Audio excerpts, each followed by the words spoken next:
I begin only because I am older than Slavoj. And it's also why I have the best chair. So all that is perfectly good. I name anti-philosophy. Any system of thought, any thinking, if you want, that opposes the singularity of its act to the philosophical category of truth. So anti-philosophy is that sort of thinking which lies on the contradiction between philosophical discourse on one side and activity or creative act of life on the other side. We can also say that an anti-philosopher uses some features of his or her personal life against the universal abstraction of the philosophical discourse. We know three great classical anti-philosophers.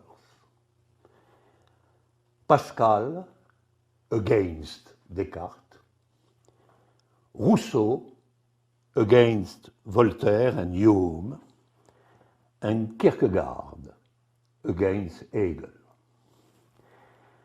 And we know also three great modern anti-philosophers who are against the entire philosophical tradition.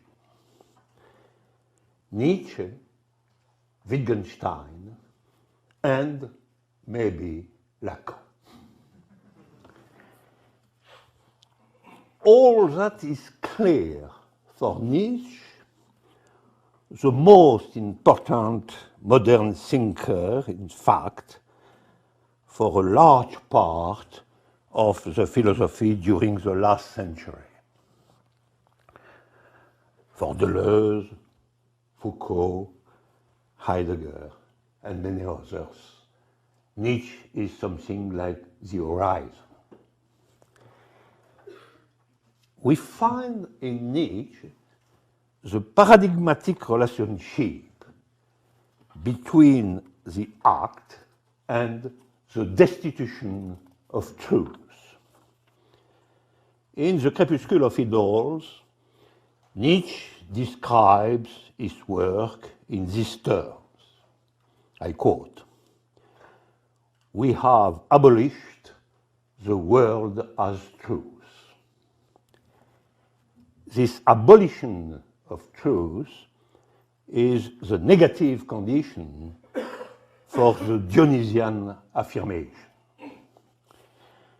And to explain this affirmation, Nietzsche engages his proper existence as an historical act, a decisive rupture.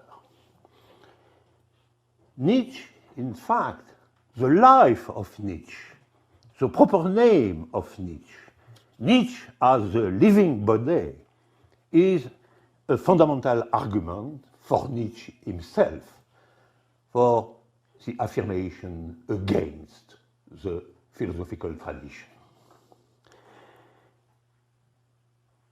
I quote, I am, Nietzsche who speaks.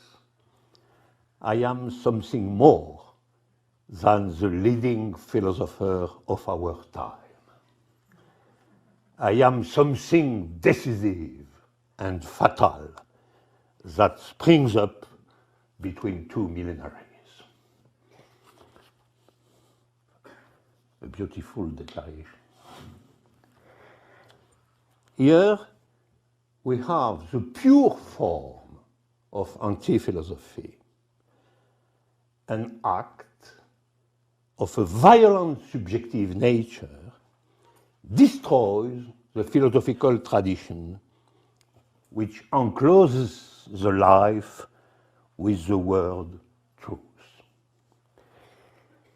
The anti-philosophy, with the radical potency of its act, opposes to the philosophical discourse a simple point, a living point, which is a real point. And it is why the victory of anti-philosophy is a certainty, because it's the victory of the real against the dead form of philosophical rhetoric.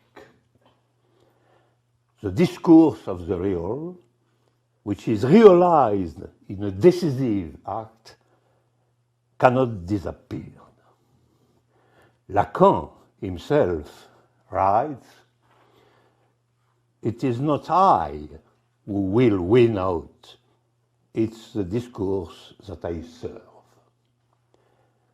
But this discourse is the discourse of analysts, where the crucial point is the epiphanic apparition and disparition of the real of a subject. So the victory of psychoanalysis is the victory of the real itself. For Nietzsche or Wittgenstein, this victory is at price of a complete destitution of the philosophical category of truth. Not that the anti-philosophical purpose is to discredit truth, not to refute it.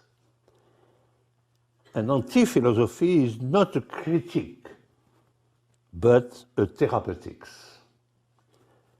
Man must be cured of the philosophic illness.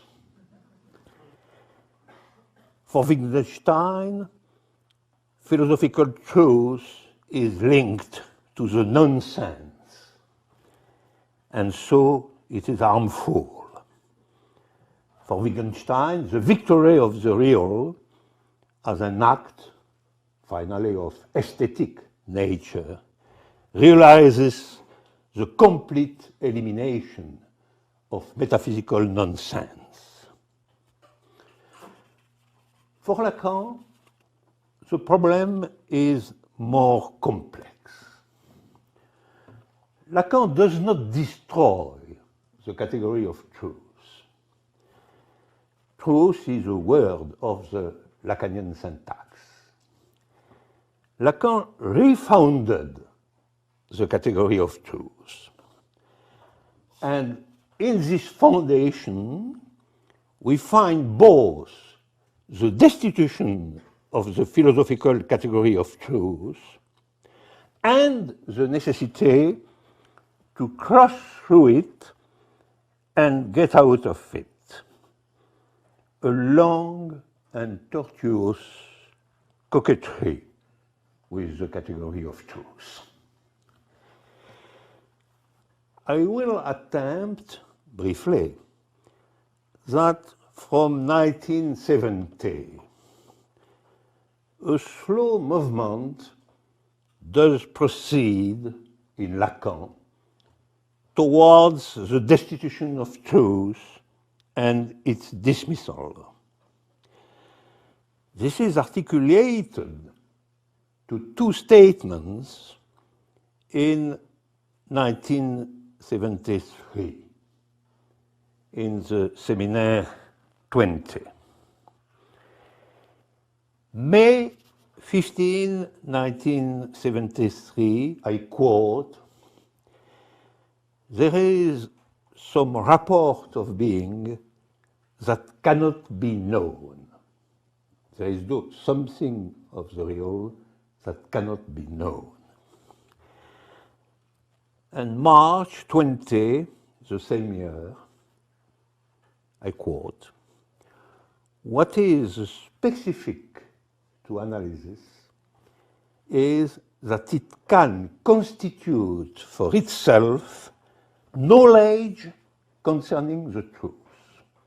What is specific to psychoanalysis is constitutes for itself knowledge concerning the truth. These statements, which are related, are about truth, precisely. And the tension is this. On the one hand, truth is supreme as unknown. The truth of the subject produces for the subject itself no knowledge of this truth. It is why truth is unconscious. On one side, but in the hand, on the other hand, the aim of analysis is to generate knowledge about the unknown. So the paradoxical position of Lacan concerning truth is that there is no knowledge of truth, but finally there is a psychoanalytic knowledge concerning this absence of knowledge. That is the great paradox of the unconscious. The key of this enigma, because it is an enigma, has for Lacan a name, a strange name, a Greek name, which is the matheme. What is a matheme? To understand this name, we must return to the act, to the fundamental analytic act. For Lacan, a subject can have an experience of its proper real only in the form of an act. There is, if you want, no abstract knowledge of the real. The real is a revelation in the form of an act. And this act is like a cut in language and also a cut in the ordinary representation of the world, representation which is imaginary. So the act suddenly isolates the real from its normal connection to imaginary and to symbolic order. It's very important, this point. The act, generally speaking, is not only in the field of psychoanalytic cure. The very essence of the act is to separate the real from symbolic context and imaginary context. It is when something of the real is pure, and you face the real not in the mediation of symbolic presentation or imaginary representation, but directly. You face the real. But when you face the real, all is in the form of an act, and not in the form of a knowledge or in the form of an abstract language. It's why that sort of presentation, sudden presentation of the real, it is why the real appears always not as a continuity, but as a point. The real of a subject is always a point of a real point. So we have the question, finally, in all that, where is the knowledge? And where is the truth of the knowledge, or the knowledge of the unknown, to speak as Lacan? Is there a knowledge of the result of this sudden apparition of a real point? Is there somewhere a connection between knowledge, generally speaking, and the real point? Or have we a sort of mystic of the real, which is an experience, but without any knowledge? The answer of Lacan is that there can exist a knowledge of the real, in some sense, at the price of a rigorous formalization.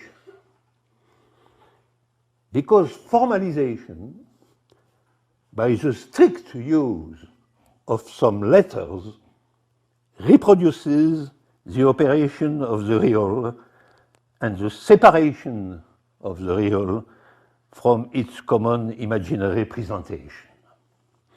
With formalization, with small letters, without any imaginary context, we can touch the experience of the real, and we can have a transmission of that sort of experience. And that is precisely a matheme. A matheme is the formalization of a local form of apparition of a real point. It is why Lacan affirms that, I thought, mathematical formalization is our goal, our ideal. It's the ideal of a complete transmission of something real. This ideal is finally linked not to truth, but to knowledge. A matheme is a form of transmission of a knowledge of the real and not of a truth. The anti-philosophic movement of Lacan during the 70s is to go from truth, which is clearly a category of the first Lacan, go from truth to knowledge concerning the truth, and finally to knowledge alone. And it is the goodbye to philosophy, from truth to knowledge concerning truth, and finally to knowledge alone. And we can say something like that. Philosophy, from the very beginning, affirms the existence of a truth of the real. It's the goal of philosophy. Find something which we can name a truth concerning the real. But Lacan affirms that there is a knowledge of truth as, in fact, by the matheme, a knowledge of the act, a transmission of the act by which a subject faces the real. But that sort of experience, the subject faces the real, can be transmitted in the form of the matheme, not as a truth, but as a knowledge.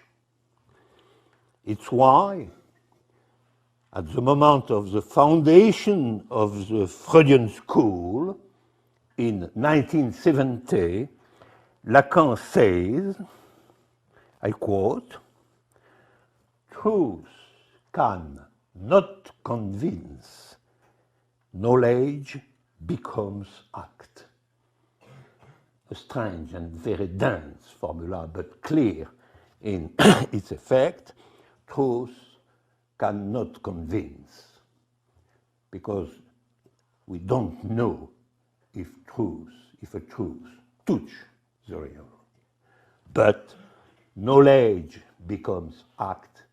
Knowledge can have certain relationship to the real by the mediation of the matim of an act. And so it's neither a philosophical position nor a mystical position. That is the point. It's not a philosophical position because there is not, for Lacan, a truth concerning the real, but it's not a mystical position because the experience of the real can be transmitted, and can be transmitted by the means of formalization. And so the way of Lacan concerning this point, which is an anti-philosophical way, is also an anti-mystical way. It's not the choice between faith and rational knowledge. There is a way which for Lacan is a rational way, which is not reducible to philosophy, but which is not reducible to religious faith or mystic experience. We can say, in other words, that philosophic supposition is that there is such a thing as a love of truth. There is truth concerning the real, and we have love for that sort of experience of truth. But in addition, think Lacan, philosophy says that there must be a love of the truth. You must love the truth. That is, for Lacan, the philosophic imperative. But what is loved in the love of truth if there is no really truth of the real? What is this strange philosophical imperative, love the truth, if the truth is not touching the real? And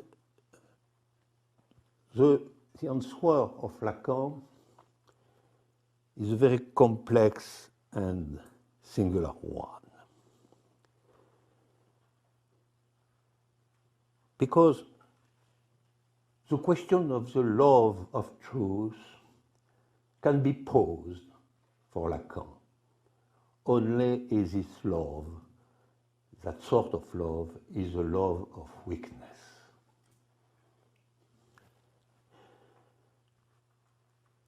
The love of truth is the love of this weakness, I quote Lacan, is the love of this weakness that we have lifted the veil off from what is hidden by the truth, and that is called castration. Explanation: truth, in its philosophical sense, is not at all for Lacan, as for Heidegger, for example, like for Heidegger, for example, the unveiled, the revelation of the real, the point where being is touched. It's much more truth in its philosophical sense, the veil itself, the dissimulation, the fundamental dissimulation of something.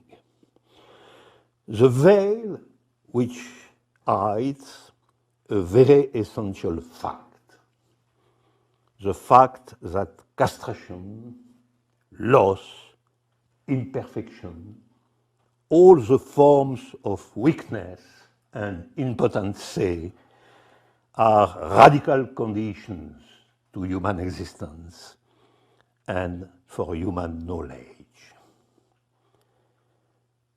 In the philosophical form, the love of truth is the dissimulation of a love for impotence and weakness. The love of what does not say everything, the love of what is important to say everything. For the analyst, it's useless to love the truth. However, it is necessary to love knowledge and to desire the matim. The love of truth, says Lacan, is at the center of philosophy, but it pretends to love the truth as power and not as impotency or weakness. And the philosophical illusion resides in that, to say that the love of truth is the origin of a new power of knowledge and finally of human existence.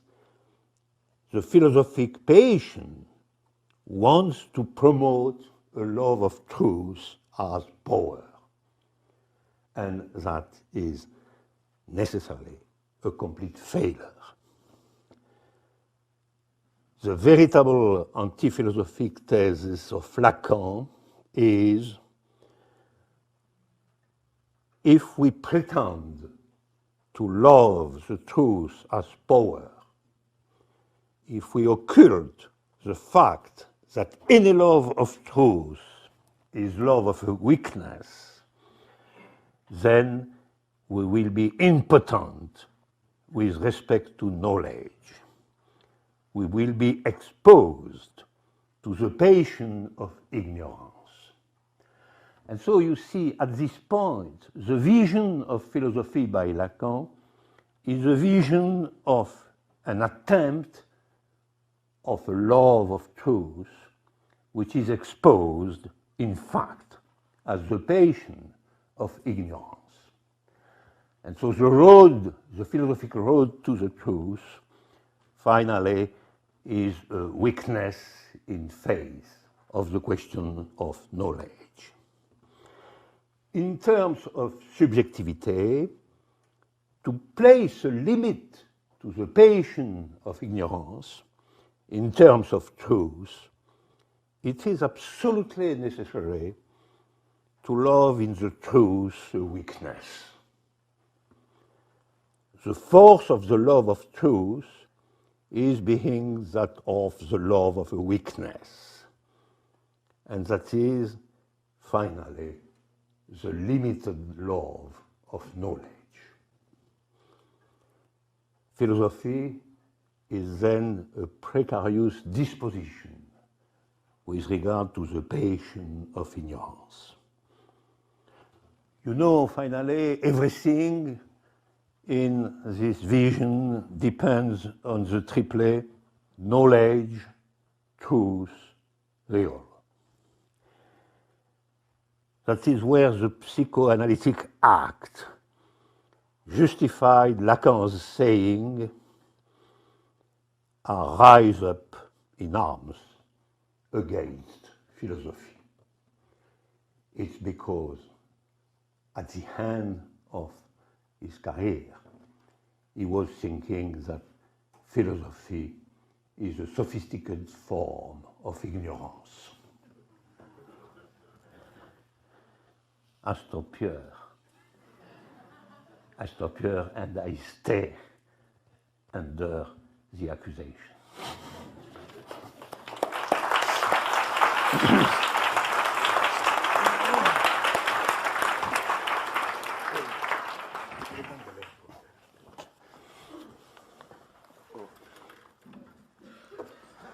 Difficult to follow. I hope you hear me.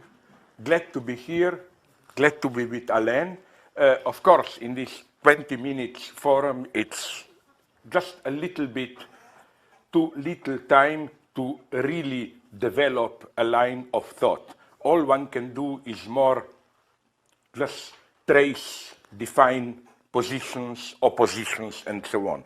I would nonetheless like to begin with reference to what is going on recently in your territory, or just off your territory in Louisiana, because I think it concerns precisely, in a way, very oblique way, what Alain was talking about this gap, distance between the real and the symbolic, I was thinking about, do you know how Freudian dream of earmass injection is structured? First, you have this look deep into earmass throat, the primal horror, distorted flesh. Then you have this sudden passage from the real into the ridiculous impotence of the symbolic, the three doctors exchanging faked arguments. Isn't this going on now in the United States public discourse? The look into the earmass throat would have been those camera shots that we get of the oil gushing out, and then the three doctors literally exist, you remember in the congressional hearing, as the three representatives who were exactly in the same comical way putting the blame of each other. You know, BP representative or CEO even said, no, it's not me, it's the subcontractor. That Halliburton or whatever, I think it's the big Dick Cheney's company, said, no, we just made the plan, it's our own subcontractor who poured the concrete, who screwed it up. And finally, the last one returned the ball and said, no, but we were just following the plans we got from the other two, and so on. So it's clearly this same constellation, but things are more tragic here. Remember when, I think unfortunately, even President Obama appeared a little bit of a clown here for me when he pathetically claimed, I will make on behalf of American people, whatever, BP, British Petroleum, pay every cent of the damage and so on and so on. Sorry, this is ridiculous. If the spilling will go on the way it goes, even if so many environment ruined, lives ruined, etc., you simply cannot pay for it. It's ridiculous. It's a little bit, I exaggerate consciously, like to say Germany will pay every cent for the Holocaust and so on. I mean, when catastrophes are too big, it's meaningless to talk in these terms. So we have to rethink it. I remember, here I connected to impossibility of sexual relationship. I remember some 20 years ago, exactly in the same territory, the waters, sea waters south of Louisiana, Ted Kennedy, at that point senator, was caught by a paparazzo in a lone boat. He thought he is alone, only sea around, making love to a lady. I mean, it's a blurred image, but very clear. Her legs spread and so on. Exactly at that point, in the Senate, they were debating offshore drilling. And I laughed how a Republican senator, here I liked it, referring to this said, oh, I noticed that recently Senator Kennedy, who was opposed to it, changed his position on offshore drilling. Well, I'm here for Kennedy, no? I think that the only offshore drilling that should be allowed is the one that Kennedy was involved in, no? Okay, but not too much of this. Lacan and anti-philosophy. You know, I will just try to, again, state my case and not just mark some differences, allowing, hopefully, Alain to strike back. Because as I already developed once in Paris, I think, or London, our relationship is that of a master and the hysteric. He's the master, I'm the hysteric, provoking all the time and so on. It's sometimes difficult to provoke the master. Now, more seriously, I was deeply influenced by his insight into the whole concept of anti-philosophy. Maybe I would just shift a little bit or displace, expand, whatever, my understanding of it.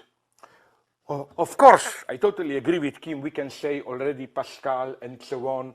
But nonetheless, Pascal clearly situated himself outside philosophy. For me, maybe I'm wrong, where do we have the first breakthrough of anti-philosophy as a philosophical position? Maybe, risky hypothesis, Kantian ethics. It's the first time that you clearly have this position of we have the domain of knowledge or theoretical truth, and then we have access to the real through the ethical act, which is, again, the relationship to the impossible, real of thinking itself outside truth.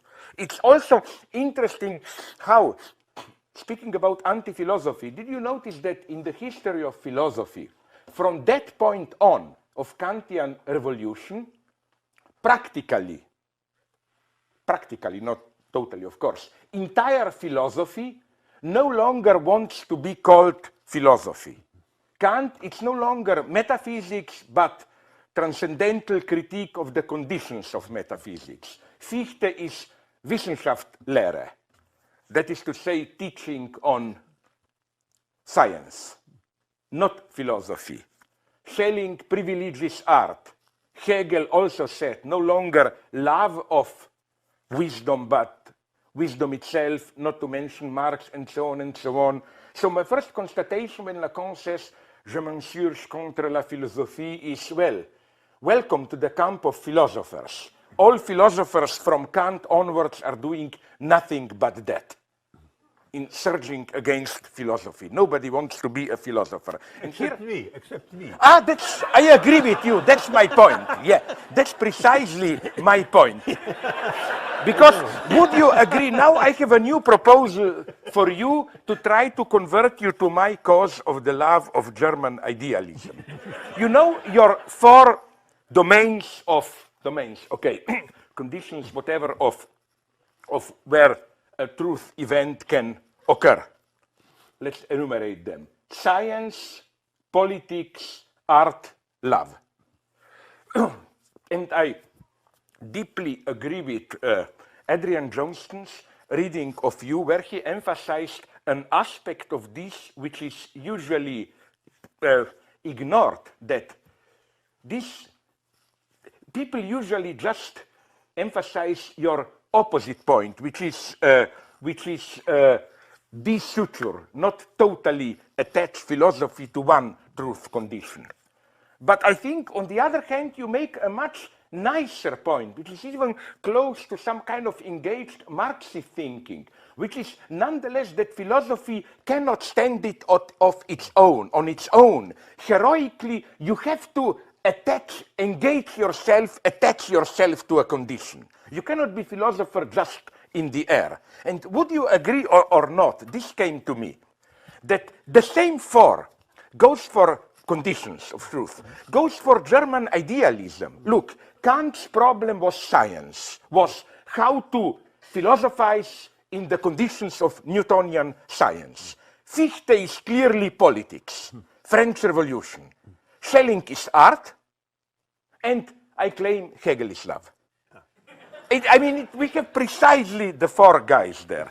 But okay, now let me go on into anti-philosophy. Where do I maybe shift the accent a little bit? For me, I would say that the great breakthrough of anti-philosophy occurs with the so-called anti-Hegelian turn. In its three main forms. First, the late Schelling and the young Schopenhauer, then Kierkegaard, then Marx. I think that all three, in a way, meet your condition. Philosophy is, in all three versions, denounced as caught in its own circle of representation, abstract contextual thinking, and some kind of return to, not the real in the Lacanian sense, but some kind of a positive singular life foundation. which implies a critique of philosophy, is enacted. For Kierkegaard, this is the unique existence of religious individual which escapes philosophical conceptual mediation. For late Schelling, Heidegger is the primordial, irrational, pre-logical abyss of willing outside philosophical truth. And for Marx is the actual life process of actual people, and so on, and so on, and so on. So what I claim is that in all this here, things probably will become, I'm asking you a question, and not in this boring pseudo-pedagogical way where asking someone a question means that you already know what is the truth and just expect from you to confirm. It's really an open question.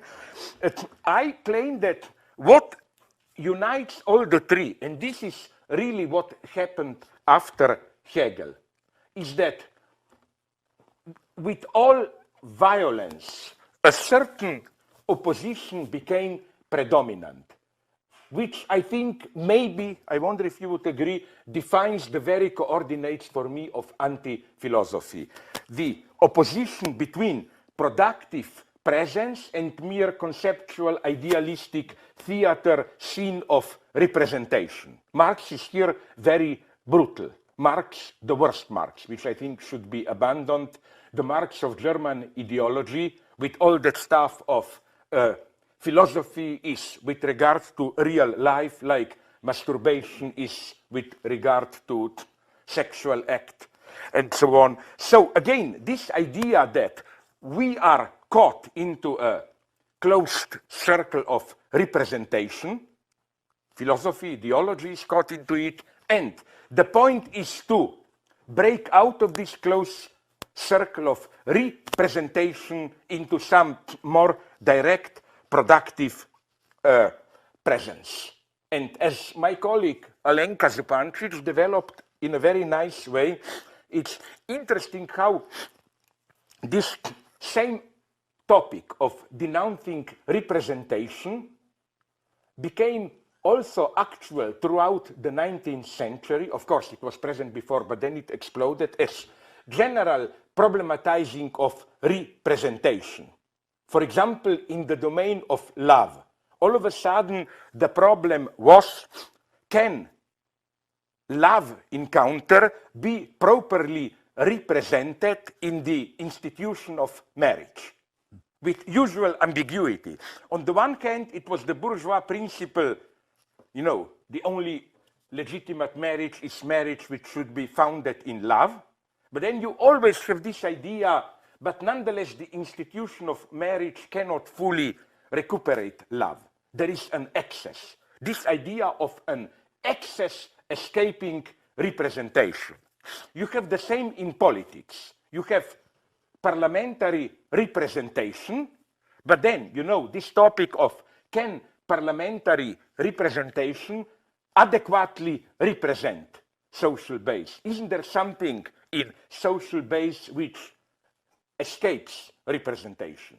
The first one to fully develop this was already none other than Hegel in his wonderfully ambiguous notion of Pöbel, rebel. Rebel as the non-representable element. Now, here I'm just asking you a question and trying to draw maybe a line of distinction. I think this entire topic of productive presence and then misrepresented in some scene of representation should be ultimately dropped. This is for me the core of anti-philosophy. And now comes the evil part. I don't have time to develop it. The Stalinist part of me. I think you remain here, for my taste, sometimes a little bit of too much of anti-philosopher. Sometimes you also mobilize this representation versus the real of productive presence with this topic. So this is, again, my first point. And it would be very interesting here to play, in a nice way, different philosophers one against the other. For example, although we both totally, more or less, disagree with Derrida, I think that when Derrida, I wonder if you agree, is at his best, it's when he, not in his critique of metaphysics, we know that, but in his critique of too fast, direct, anti-philosophical attempts to break out. The Derrida I love is Derrida reading Foucault, Bataille, Levinas, where he takes someone who tries to enact the basic anti-philosophical gesture, like Bataille, against Hegelian philosophy, sovereignty. Foucault, against Cartesian cogito, madness, as point outside, or Levinas, against philosophical totality, infinity of relating to otherness. And I think here Derrida is a good anti-philosopher. In a wonderful, detailed analysis, he shows how all these attempts to break out remain nonetheless in a hidden way determined by the field they want to undermine. So here, again, we can learn something.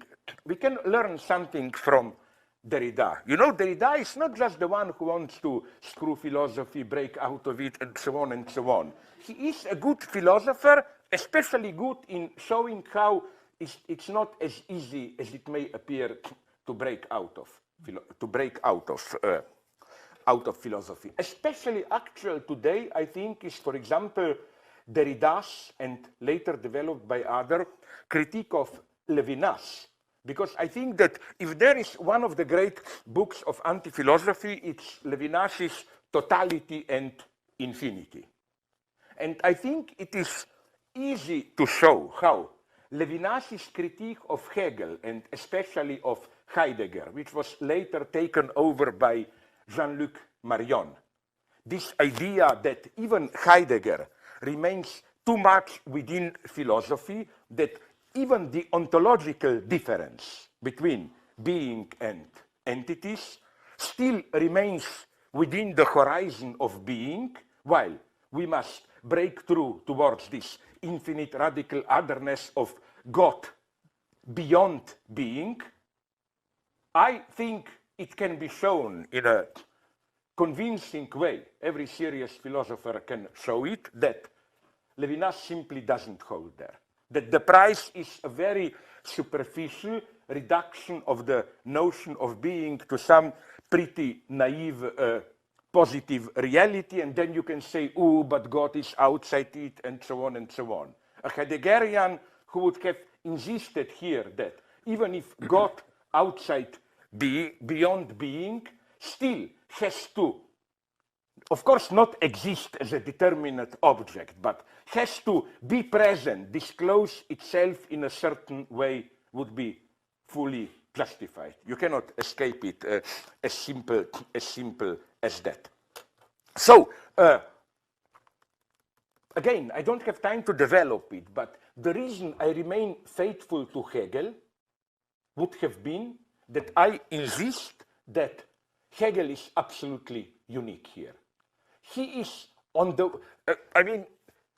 usually people perceive Hegel in this shift from traditional metaphysics, philosophy to anti-philosophy in the guise of the 19th century historicism, life philosophy, and so on, as somewhere in between. As they say, on the one hand, Hegel remained absolute metaphysician, system, everything. On the other hand, we already find in Hegel good historical analysis, and so on and so on. I think this image of Hegel is deeply misleading, like a little bit here, a little bit there. I think he was not a little bit here, a little bit there. He was neither here nor there. He was a unique point, no longer philosopher in the sense of metaphysical philosopher, but not yet anti-philosopher. That's what makes Hegel so traumatic. So now let me go on into just two more points. First, I'll try to be as brief as possible, into how I locate Lacan's anti-philosophy. Basically, I am totally in full agreement with Alain. Maybe I would just formulate the ambiguity of Lacan in a little bit different way. For me, first one has to be precise in where does Lacan locate that anti-philosophical point, if you would have put it, on behalf of which Lacan makes this pathetic claim. Je m'insurge, I raise myself contre la philosophie, against philosophy. This point is clearly jouissance, the excess of enjoyment. For Lacan, for Lacan, let me be very precise. Philosophy is that which begins with Parmenides, you know, the same is being and logos, thinking, talking, this kind of a pre-established harmony between discourse and being. Being can be logically apprehended, said. For Lacan, again, as you pointed out, this is the anti-philosophical core of Lacan. There is something which introduces a crack here. Here is a nice quote from Lacan of 1966, his seminar on the object of psychoanalysis. Quote, I challenge whichever philosopher to account now for the relation that is between the emergence of the signifier and the way jouissance relates to being.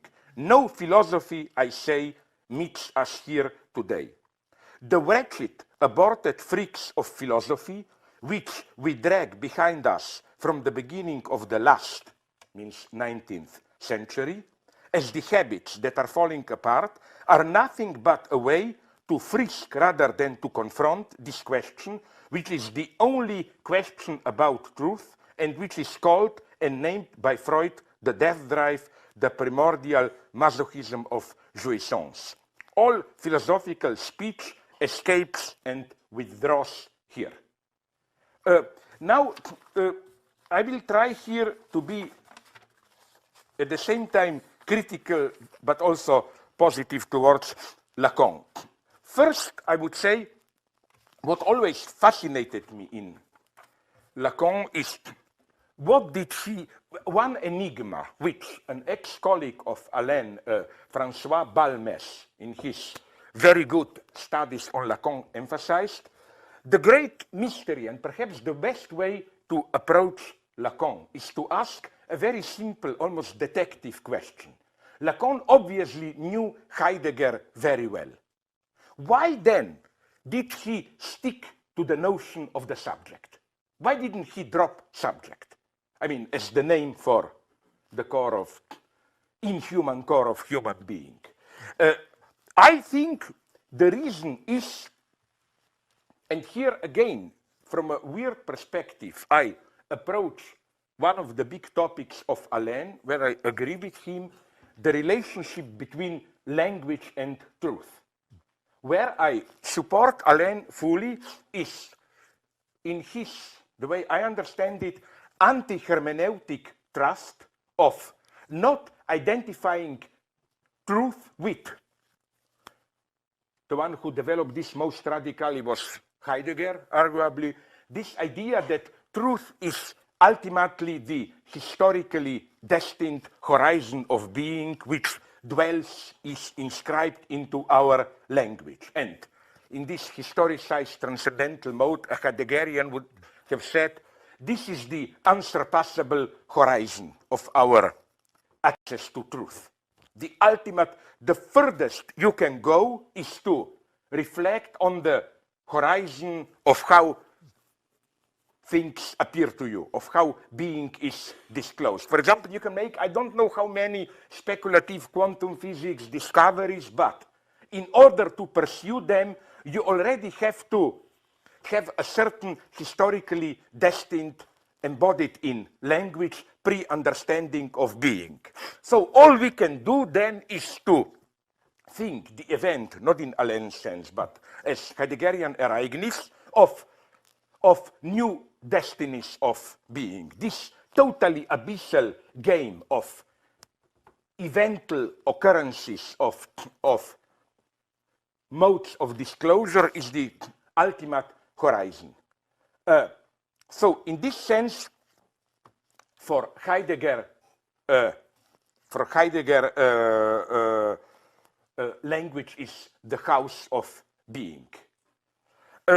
What Lacan does here, basically, I think, is just to add something, a dimension missing in what Lacan does here, missing in Heidegger.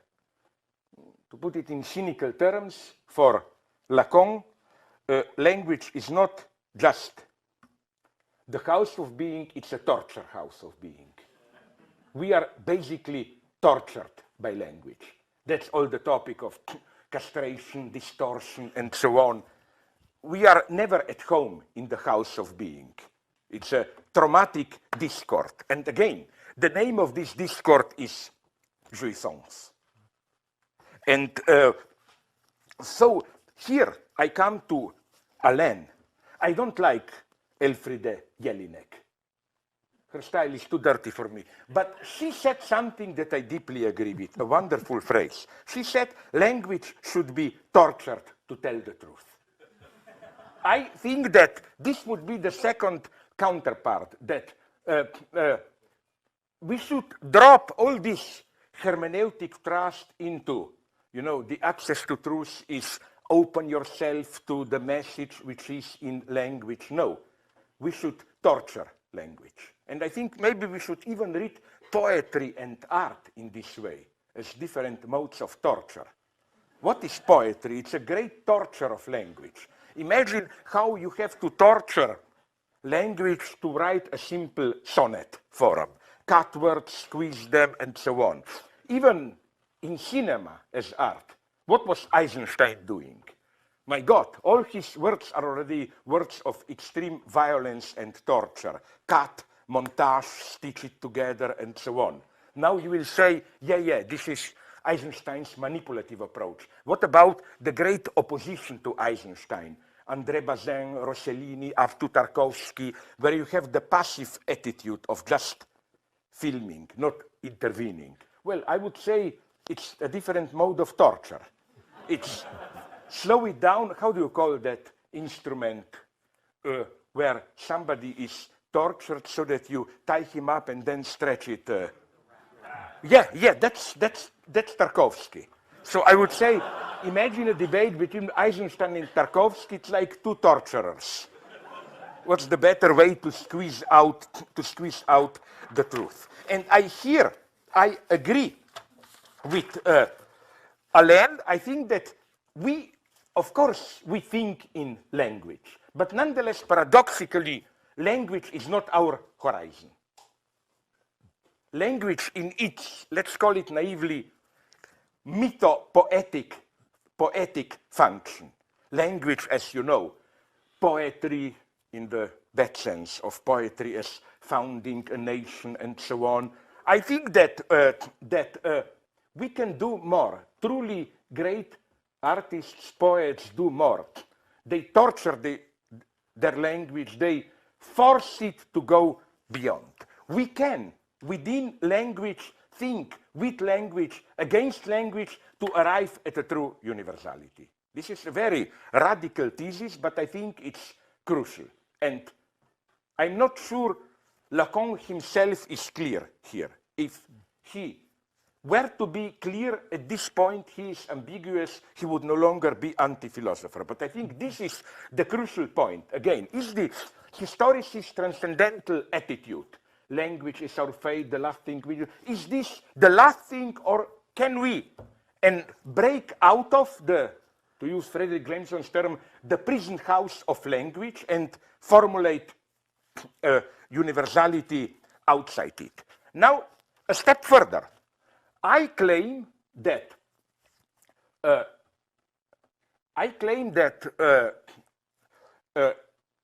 this is why, as Balmes demonstrates, Lacan stick to the notion of subject. Subject for Lacan, as you pointed out when you emphasize this weakness, and so on. Subject for Lacan is not in this modern way the excess of this Cartesian subject, not in Descartes' sense, but more in this Heideggerian sense of modern subjectivity, dominate the world, mediate it, technologically master it, and so on. Subject is the one who, as Lacan puts it, who suffers from the symbolic. It's tortured.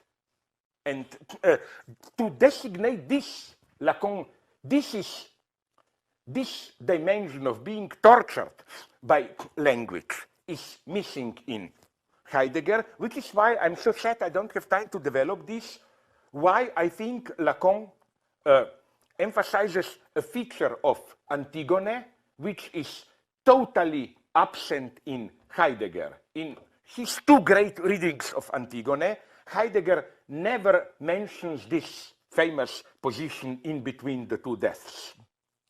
That is to say, you are still biologically alive, exclude from, because this is the pure position of what Agamben later calls homo sacer, of subject as tortured. And I'm even tempted to say, to make a quick, far-fetched reference to fashionable one, fashionable in accusations against Heidegger, to concentration camps and so on. You know where you can see that Heidegger misses this dimension? You know that famous passage from Heidegger, which horrified many people, where he says that in concentration camps, they were just in an industrial way producing corpses. People were not really dying there. Well, of course, this is true in a way, but I would say it is true for the executioners. If you were somebody dying in Auschwitz, you didn't feel, oh my God, I'm just an object being technologically produced, no? Precisely this other side is missing here. Now we can go on. Because of all this, of this dimension missing, I agree with what you developed as Lacan, from truth to knowledge about truth to knowledge. I would only say that maybe desperately there is an alternate way to read this as not anti-philosophical. In what sense?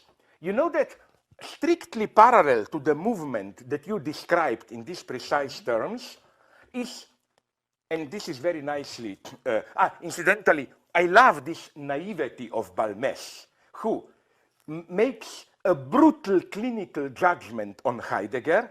I love it.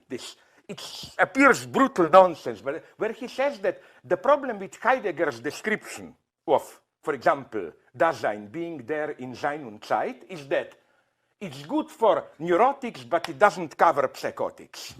You know in what naive sense he was right? Let's take what Catherine Malabou calls post-traumatic subject, or this, homo sacer and so on. They describe a subjective position of this suffering, being tortured by language and so on, which I think, you know how Heidegger describes being human in time and being, as this from future to the past to present, engaged existence and so on. You are out of that. You are no longer caught into this structure of care, engaged existence, but nonetheless you are not outside animal. You are still human, being deprived of it. This would be vaguely the psychotic position. For this, there is no place in Heidegger. So I find this a very nice thesis of how, again, Lacan sticks to the notion of subject, not because he remains modern age, faithful to modern age subjectivity, which is the cause of our crisis. He does, but for the opposite reason. And now I want just to supplement you. Balmes shows in a triumphant way here how this movement from truth, knowledge of truth, knowledge is strictly correlative in Lacan to the forceful reaffirmation of the Cartesian cogito. When you have this late Lacan's knowledge, always you should think cogito. Here, you should always bear in mind that when we think about Lacan et cogito, it's not enough to recite those boring old poems, you know, of Lacan said against Descartes, I am not where I think. This can still be read in a purely anti-philosophical way. It simply means the truth of my being, the true lively productivity is not where I think.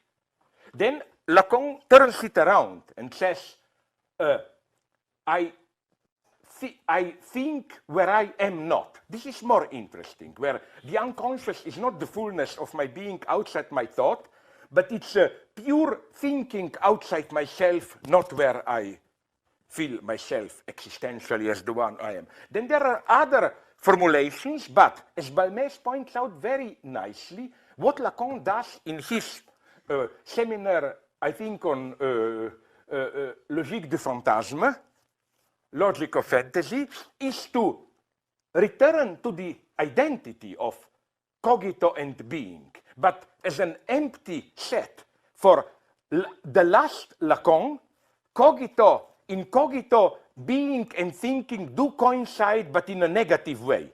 In cogito, I'm pure thinking, but which is just a form of thinking, without any content.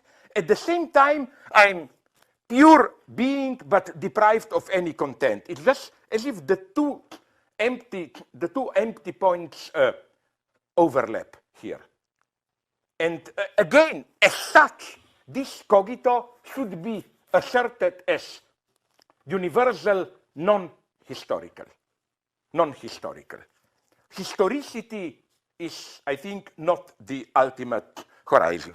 Which is why, as I try to develop in one of my texts, I think that one can, in a very nice way, refer here to Walter Benjamin. You know, when he talks about these two types of violence, staatsbildend and staatszerstörend. Violence which creates state, and violence which, this divine violence. And I think that Heidegger's problem is that when he does talk about violence and language, his notion of language as poets who grounds a polis, a nation, is still staatsbildend. I would like, in parallel to the relation of violence and state, to assert also not violence immanent in this imposing a certain disclosure of being, what poets do for a nation, but sprachzerstörend violence. Violence of torturing language breaking through to universality. So here, I think that maybe partially things, I haven't yet thought them to the end. Things are here very ambiguous for me, but I would have said nonetheless that here maybe Lacan's anti-philosophy can nonetheless be maybe reinterpreted as precisely, because you know when Lacan says anti-philosophy, one should always ask the obvious question, what is philosophy for him? And the quote that I read you is very ambiguous here. Lacan qualifies philosophy, to which he opposes, as wretched aborted freaks of philosophy, which we drag behind us from the beginning of the 19th century. That is to say, basically anti-philosophy. He designated philosophy this post-Hegelian philosophy. So again, what I would have said is that one should never forget that for Lacan, philosophy is rather this hermeneutic harmony between being and thinking, which is historically specified, and so on and so on. I think that through the link of cogito and knowledge and so on, one can maybe construct an out-reading Lacan against Lacan of totally crazy, like we want to do, a kind of a return to pure cogito, matem, knowledge, and so on, outside this historicist hermeneutic, universal. But one crucial problem here. What about jouissance as nameless and so on? Doesn't Lacan nonetheless sustain his critique of philosophy in this disturbing element of excess of jouissance? Many things can be said here. I think one can even answer here in a very nice way Quentin Meillassoux when he insisted on the problem of fossil as that third element which breaks this transcendental correlation. I think that for Lacan, you don't have to go outside. The true fossil is object small a. It's here in me, not Lacan. For Lacan, Meillassoux would have been way too Leninist in the bad sense of materialism and empiriocriticism. Meillassoux, for me, remains all too stuck in this typical naive pre-Hegelian problematic of we are caught in our representations. Can we reach out of them to reality in itself or not? For me as a Hegelian, this is a pseudo problem. The problem is not can we reach the in itself. The problem is Badiou's problem. How can in this stupid real something like thought emerge? The true problem is not can we go beyond our appearances to the real in itself. The problem is the one approached by Badiou in his Logics of the World. How can in the flat stupidity of the real something like the word emerge? Hegel knew this very clearly. The problem is not break out of appearance. The problem is how is appearance possible?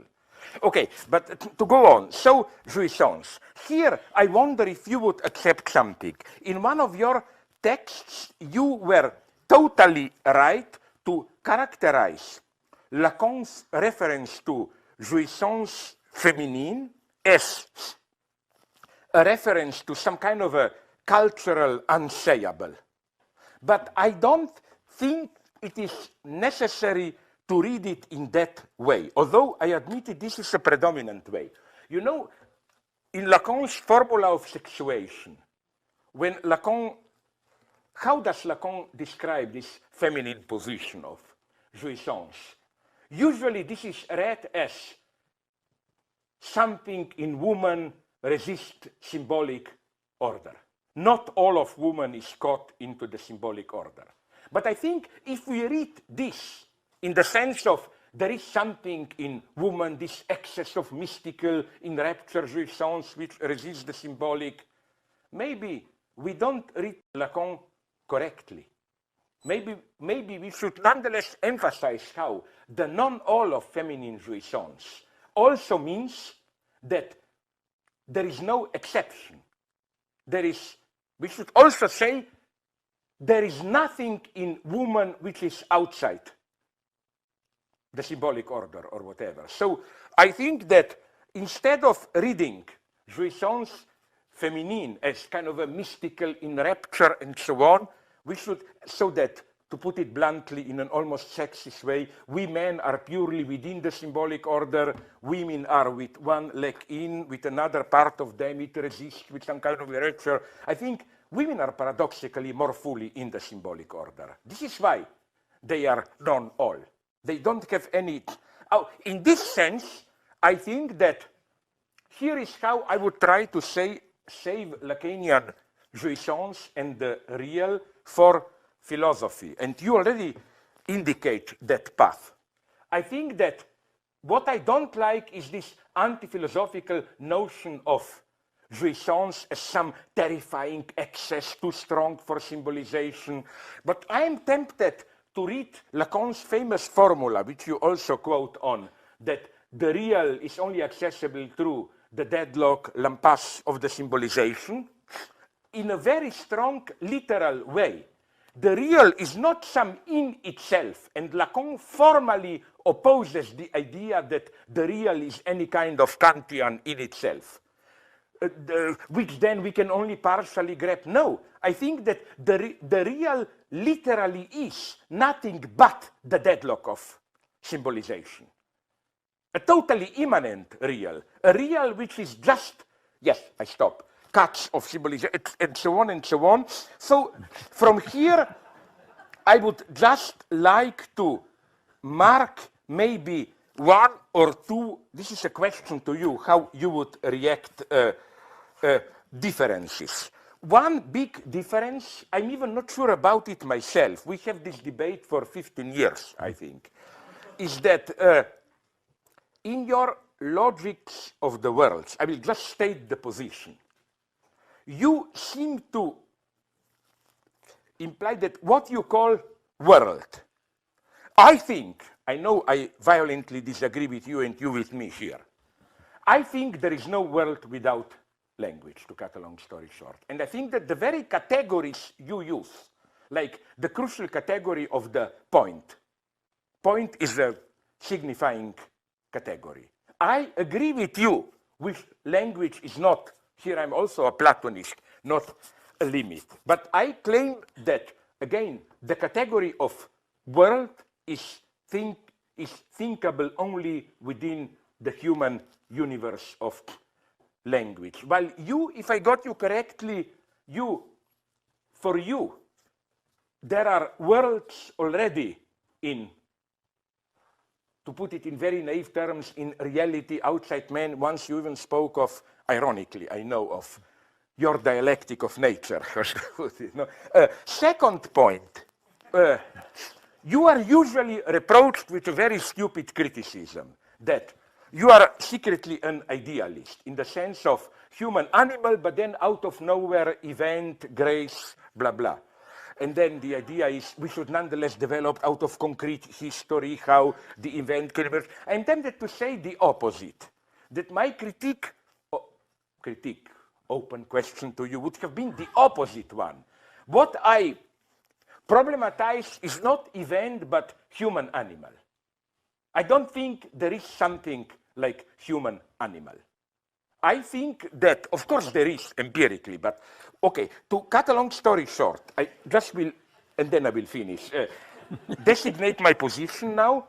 I claim that what you call animal life, this pursuit of servicing the good, service the bien, and so on, this normal animal utilitarian existence, and the truth event, that this polarity, duality, doesn't cover the entire field. There is something which I am tempted to call, with terms like anxiety, death drive, and so on, which is neither the one nor the other. And I think that with humans, what you call animal life, this ordinary existence, utilitarian and so on, servicing the goods, always comes secondary in the sense of its attempt to stabilize some traumatic anxiety, which is also a condition for truth event. You need anxiety, displacement, and so on in order to open up the space for the truth. And I think, that's my final point, that this maybe can be read in a not anti-philosophical way. My whole wager is that all this topic of death drive and so on should be totally de-imaginarized. It's what was called in philosophy, in German idealism, self-relating negativity, and so on. So again, I totally accept your tension between truth, the domain of truth procedures, and human animal. I just think that we need a third domain, death drive, anxiety, and so on, which then allows us to properly locate these two. But I know I didn't prove anything here. But you see my desperate wager, totally agreeing with your anti-philosophy. What I'm trying to do is consciously reading Lacan against himself. Because let's be clear, what Jacques-Alain Miller is doing now with his right liberal re-inscription of Lacan as some kind of a liberal wise man and so on, this is the danger of this, what you said, dismissing the truth. That then you definitely, okay, just to finish, because the first thing one should say is that where I disagree with Miller, I hope we agree, is this idea of looking in the last Lacan for some point of last wisdom, you know, like just before he died, he saw something. Which is why, maybe you know it better than me, Lacan's last official mistress, Catherine Millot, I think, yeah, was the object of such affection. The idea was that she was there when Lacan was dying, and that just on the point of dying, he told her something, you know. This last, as you would say, singularity encounter of the real. No, I claim, agreeing with you, that I claim that somewhere between, in those 10 years or more seminars of from anxiety to maybe encore, this was Lacan at his top. And I think, frankly, all those attempts with notes the last years, sorry to tell you, I'm more and more convinced they are gradual disintegration.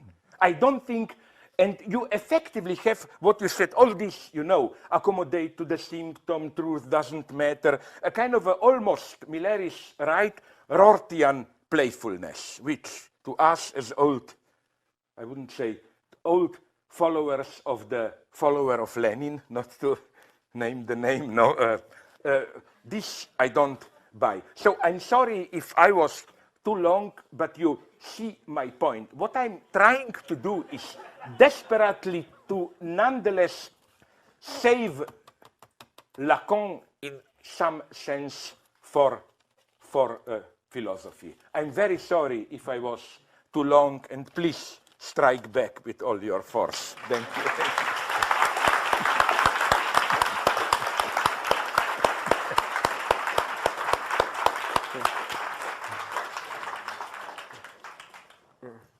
You need it here or you go there? You can do it here.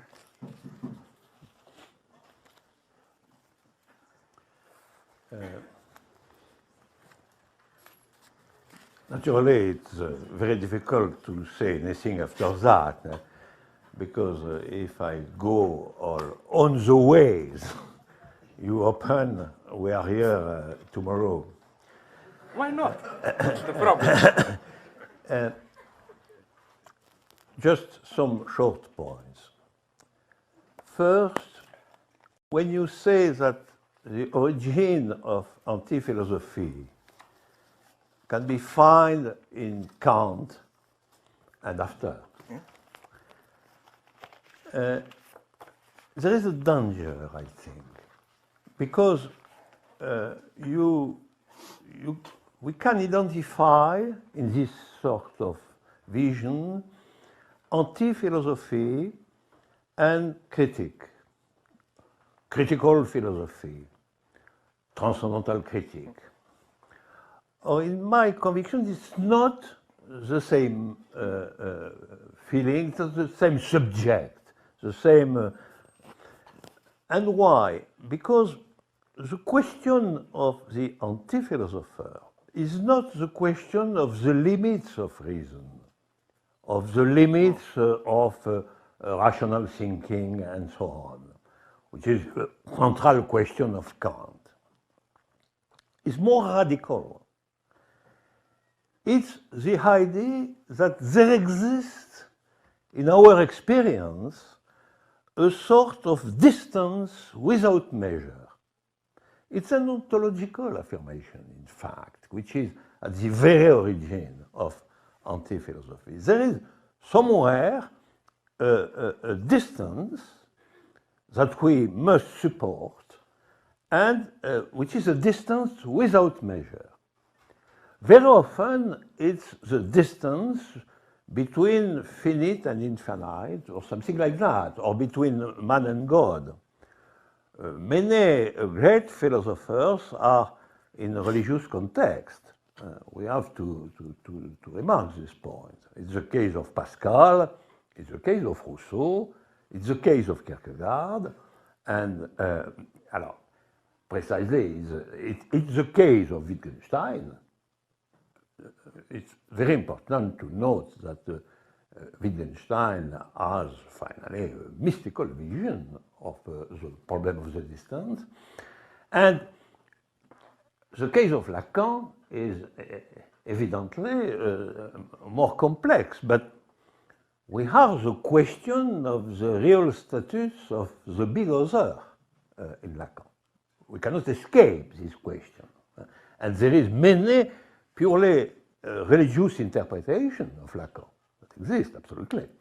There is no frontal contradiction, there is no big contradiction between Lacan and most of the Christian interpretation of psychoanalysis and so on. And all that to say that the first question for anti-philosophy is that there is, in our experience, a distance without measure, and that to produce something concerning this distance, we cannot use conceptual means, purely conceptual. Isn't this practical reason in Kant? Absolutely. Practical reason is in absolute distance from knowledge. Yes, but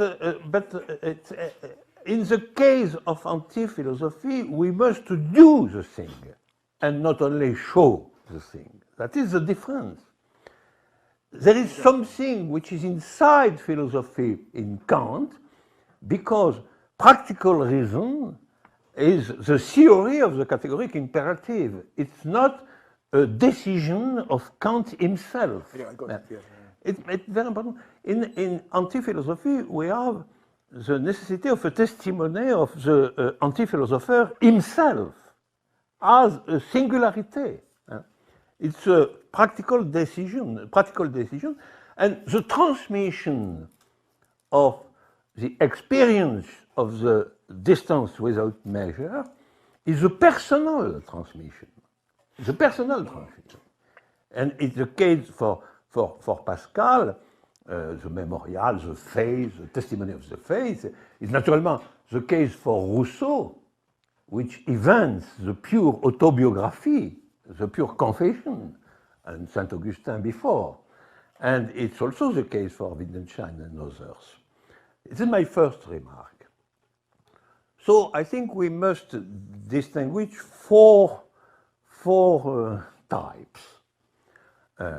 Philosopher, which is the conviction that there is a possible connection between truth and the real. The philosopher don't say that this connection is of philosophical nature. Maybe, but maybe not. It's not my conviction, for example. There is for me, there is a connection, a touch of the real in some form of truths, which are artistic, scientific, and so on. But the philosopher has the conviction that there exists some touch of the real under the name of truth. There is the sophist, which is another type. The sophist is the conviction that there is nothing like truth, and maybe nothing that knowledge. The sophist has the conviction that what exists is rhetoric, and finally, some sort of a sort of war in the language, where the stronger is the better. And so the question of the sophist is a question of truth, but in a completely negative way, which is not the sceptic way. Because the sceptic way is a philosophical conviction that we don't know the truth. It's not the conviction that there is no truth at all. So the sceptic, which has the conviction that there is truth, but we cannot know the truth, is inside philosophy. The sophist is not, because his conviction is that there is nothing. Truth is a completely empty word, that there is nothing like that. And that is, there is no interest in truth. But there is, finally, what exists is the language, exclusively. That's the sophist. The philosopher, sophist. Third type, the critic. I name it the critic. It is not exactly a philosopher, because the conviction of the critic is that we cannot really know the truth. And it's a figure of, I agree with you, it's a figure of the two last centuries, which begin at the 19th century, and which is also the vision of the deconstruction and so on, and which is also the idea of an historical end of philosophy as such, metaphysics and so on. And generally, the critic writes some essays. There is no big book, construction, systems, and so on. And finally, there is the anti-philosopher, which is different from the three others. And anti-philosopher is something which pays the price of its proper life, his or her proper life, as the testimony for the distance, for the distance without measure. And it is why, when we have an anti-philosopher, we have a narrative concerning his life inside the text. For example, the relationship of Kierkegaard with a woman is a constitutive part of the development of the thinking of Kierkegaard. And it's really the singularity of one existence, which is finally the support of the vision of the anti-philosopher. And it's the same thing for, clearly for Rousseau, naturally, and sometimes it is the same thing for Lacan. When Lacan is saying, alone as I always was, I declare the foundation of a new school, etc. It's really an existential gesture which is pronounced out as such. And there is short but numerous and very important passages of Lacan which are of personal declarations. So, 4 types. It is my first remark, which is not at all a contradiction with my favorite hysteric. And so it's the first one. The second remark, the short remark, is concerning Lacan. I agree with you, finally, there is a fundamental ambiguity. It's true. It's true. And there is a way in direction of something like classical rationalism, knowledge, matheme, and progressively, in fact, disparition of the subject in the sense of the subject in the first part of it's something else. It's something else, and the substitution of the question of jouissance to the question of desire is very important. And finally, there is an ambiguity because all this way can be said anti-philosophic nature, but can be said also of philosophic nature. Absolutely, I agree with you on this point. And but with complement that if the way of Lacan is finally of philosophic nature, it's in a way which is much more, in my opinion, of classical philosophical nature than Hegelian philosophical nature. Something like that. Much more Descartes or Plato or Aristotle than Hegel. And we can note that Hegel was very important in the first part of the work of Lacan. There was a constant discussion with Hegel at the beginning of Lacan and not at the end. My second remark. And to finish,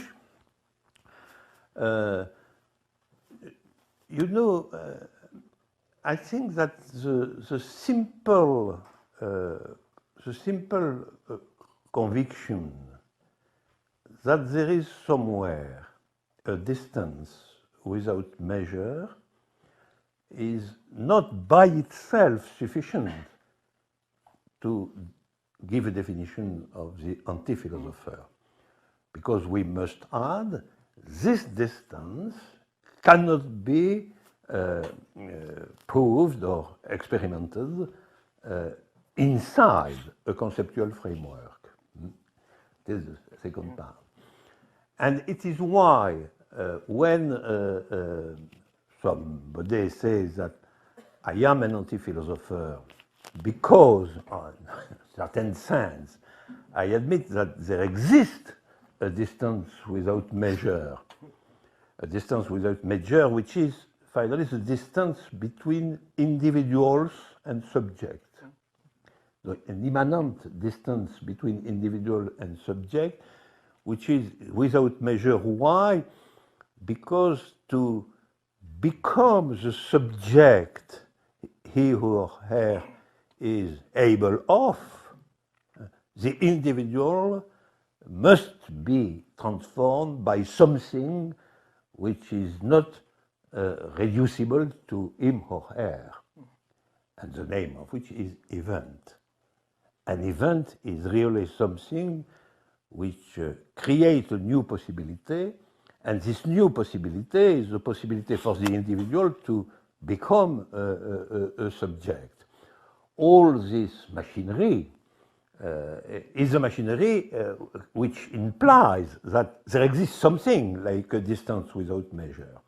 But it's not true that this distance without measure implies by obligation that no conceptual means have been able to think this distance.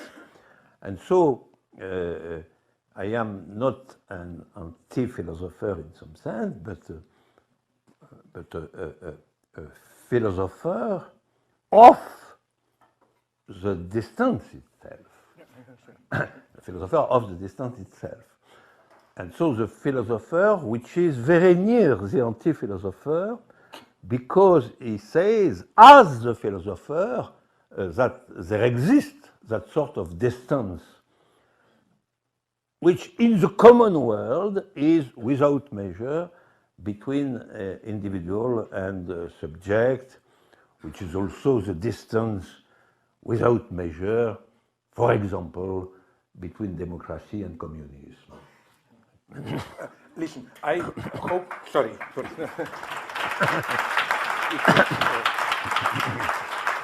I propose that I will literally just reply in 20 seconds because I think it's the time to pretend that we are in democracy and so on. Yeah. I first, just to literally two remarks. First, I deeply agree with you, this wonderful formula, yes, absolute distance, but within philosophy. Mm. You, my friend, provided the best definition of what Hegel wants here. You know, like, okay, this is Hegel for me. Second point, you know, it's nonetheless more, I see your wonderful point about the difference between Kantian criticism and anti-philosophy. But you know, there is a path from Kant. For example, when you say personal, but already Fichte makes that step, you know, when he says what philosophy you choose depends on what type of a man you are. Mm-hmm. There he is the first to directly refer to a non-conceptual person. Mm-hmm. So, as it may surprise you, but as I promised, I stop now. I know it's strange, but I stop. Très belle formule, ça. Distance, mais comme philosophe. All right, I think we're open for some questions from the floor. Did you do a good communist job to undermine bourgeois democracy, you wrote them and distributed the question in advance. Okay. I knew you would. Somehow I knew it would be you. Do you need maybe? Yes, you do. For the working classes back there. Absolutely, and for the lumpen proletariat. Now, this is an attempt to get the two of you to talk about the differences that are fundamental to your two approaches to ontology. Despite there being a certain amount of overlap, nonetheless, I think there are some important discrepancies that would warrant discussion here. And what's interesting is Lacan in the 19th seminar, 1971 to 1972, just before he went downhill according to you, Slavoj, he, in one of those sessions, is talking about two of his, for lack of a better word, what we could call axioms that are linked to one another. The first, le grand autre n'existe pas, the big other does not exist. And then, yeah, there is the one. And when he's talking about these, he makes a remark, just a passing aside, where he says, somebody someday is going to make an ontology out of what I am talking about right now. And arguably, both of you seem to be philosophers, or, for instance, Bruno Bostiels calls you an anti-philosopher slightly, but both of you are philosophers who clearly your projects in certain ways involve developing this. Now, how do each of you see yourselves in terms of being able to, say, pass through Lacan's maybe anti-philosophy, but it's a bit ambiguous, passing through Lacan and developing an ontology, what do you see as the crucial differences between the two of you in terms of how, with those sorts of remarks Lacan is making when he predicts that someone is going to base an ontology off of this, how do you feel that the two of you fundamentally differ, apropos your, you might say, philosophical development or deployment of these resources of Lacanianism? Non, je te passe la parole. Non, pas assez. J'ai pas compris la fin de la question. Tu me résumes la question? Lacan dit que quelqu'un dans le futur va développer une ontologie de ce que je dis. Oui. Donc, est-ce que c'est nous deux qui le font et quelle est la différence entre nous? Oui, mais c'est une question de semer la différence dans la force du peuple, ce qu'il essaie de faire. Yes, you know, the question of the relationship between Lacan and ontology is a very obscure question, in fact, not simple. The book of François Balmès is a book concerning, in fact, the question of the relationship between Lacan and the question of being entirely. And he finds many, many suggestions in the text of Lacan, contradictories and so on. I think that a very important point, I think, in Lacan himself is the question of the forms of negativity. What is finally the theory of Lacan concerning nothingness? It's probably more important that to be immediately in face of the question of the conviction of Lacan concerning being, the affirmative ontology of Lacan. But there is many passages which concern the forms of negativity. First, the lack, but in some sense the access to the rest, and so on, all that. And I think that it is the reason for which I affirm that all contemporary philosophers must be in discussion with Lacan. Not because Lacan is properly or exactly a philosopher, but because the question of what is a possible ontology today is transformed by Lacan, by the work of Lacan. And so my answer is yes. I think that the common point, one of the common points between Slavoj and me is the fact that for us the learning of Lacan, the lesson of Lacan, is of fundamental importance. We can disagree and so on the details, but and it's not so true in the contemporary context, because many philosophers in the contemporary context are explicitly against Lacan. Deleuze first, but many others. And it's the first point. In fact, there is we have two common points, and even if I am the master and Slavoj the hysterical type, it's not completely true, maybe. Now you sound a little bit hysterical. Well, yeah. But I recognize that you have the seduction of the hysterical. No, but we have I think three points. First, the conviction that philosophy exists, but it's not the common idea today. The conviction that the philosophy exists, and a variation concerning this point is that we have the conviction that Hegel is alive, is not dead. We are not the same Hegel, maybe, but yeah, we can see that in the text. Hegel is of great importance for us. It's the first point. The philosophy exists, and as a consequence, Hegel exists.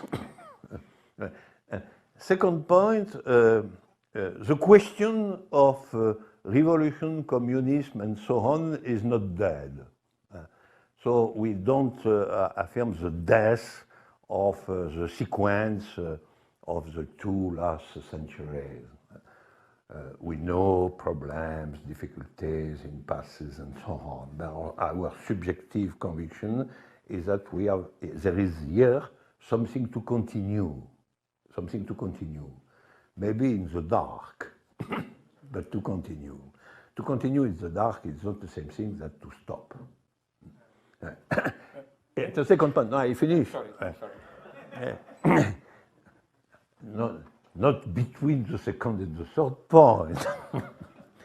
and the third point is precisely, I think, that we think that.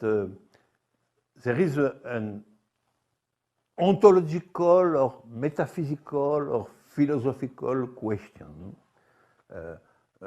which must be recognized and developed after Lacan in the philosophical field. These 3 points are of very, very important, and it is why we are here today. I totally agree with you. I would just like to supplement it that maybe there is another. First, I would like to emphasize this final point.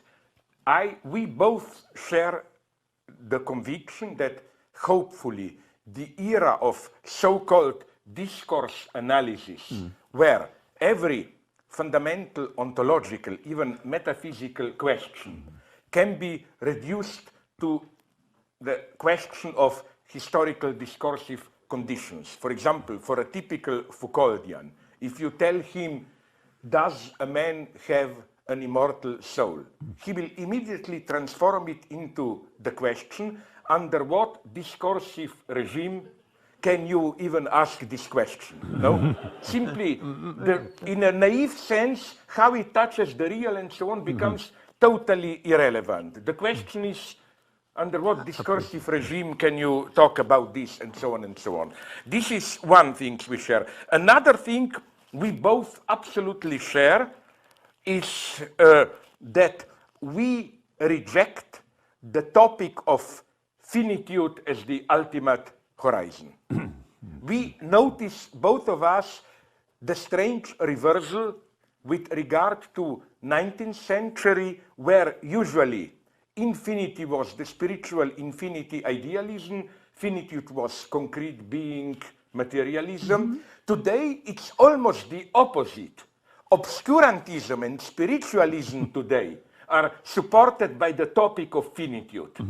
It's by saying, no, we are finite, fragile, and so on, that you open up an empty space where all the ghosts of spiritualism can dwell, and so on and so on. So that would be another feature. But to answer you directly, yes, the question is, because, you know, Lacan, of course, and this is the Lacan that I really hate, I'm ready to admit. The Lacan that I detect in what you quoted, it's the most arrogant Lacan. It's like, I'm unique and great, but there will be in the future ordinary men who will try to drag me back into... That's where I violently disagree with Lacan. I think the true greatness is to accept it. And, you know, I remain here purely a philosopher, radically, in the sense of, you know, whenever somebody says, I leave behind ontology and so on, if you read him closely, you discover traces of a non-reflected, usually very bad ontology. So what I would say, the fundamental category I'm struggling with here is this idea, which unfortunately was elaborated even in some Gnostic tradition. Of course, I don't want to do that. This idea of unfinished reality, in the sense of, in this sense, we should abandon ontology only in the sense if by ontology we think of pure positively constituted reality. And I think the way I read also your point about original multiplicity, it's precisely as you emphasize, it's not a multiplicity composed of ones. It's a multiplicity which is a radical multiplicity. You cannot come to the end and they say, then say, so this idea of and here I follow even Meillassoux, although again, then immediately I take a different path. This idea of how what we misperceive as the limitation of our knowledge, not limitation in the sense of finitude, but incompleteness, should be immediately ontologized into incompleteness of reality itself. This is how I would have read. I try to do it now in a materialist way, outside all the bullshit about how our mind creates reality, the lesson of quantum physics. This terrible lesson that really, in itself, things are not fully constituted. In this sense, I am against the ontology, this full positive ontology, which I find, in spite of all my admiration for Lenin, for example, in Lenin's materialism and empirical-criticism, where the problem becomes, you know, are there really things outside there fully existing? And this asymptotic, I think what we share is total opposition to this asymptotic notion of truth. There is full reality out there. We gradually but never perfectly approach it. Where? No wonder you know who admired deeply materialism and empirical-criticism. A ferocious anti-communist, if there ever was one, Karl Popper. You notice that. In spite of all his criticism, he said, but material empirical-criticism, Lenin is excellent there. No, I claim he is not. But nonetheless, to play the bad guy, I totally agree with you that the problem is with these different forms of negativity. Now, playing a bad guy, maybe here there is some difference between the two of us.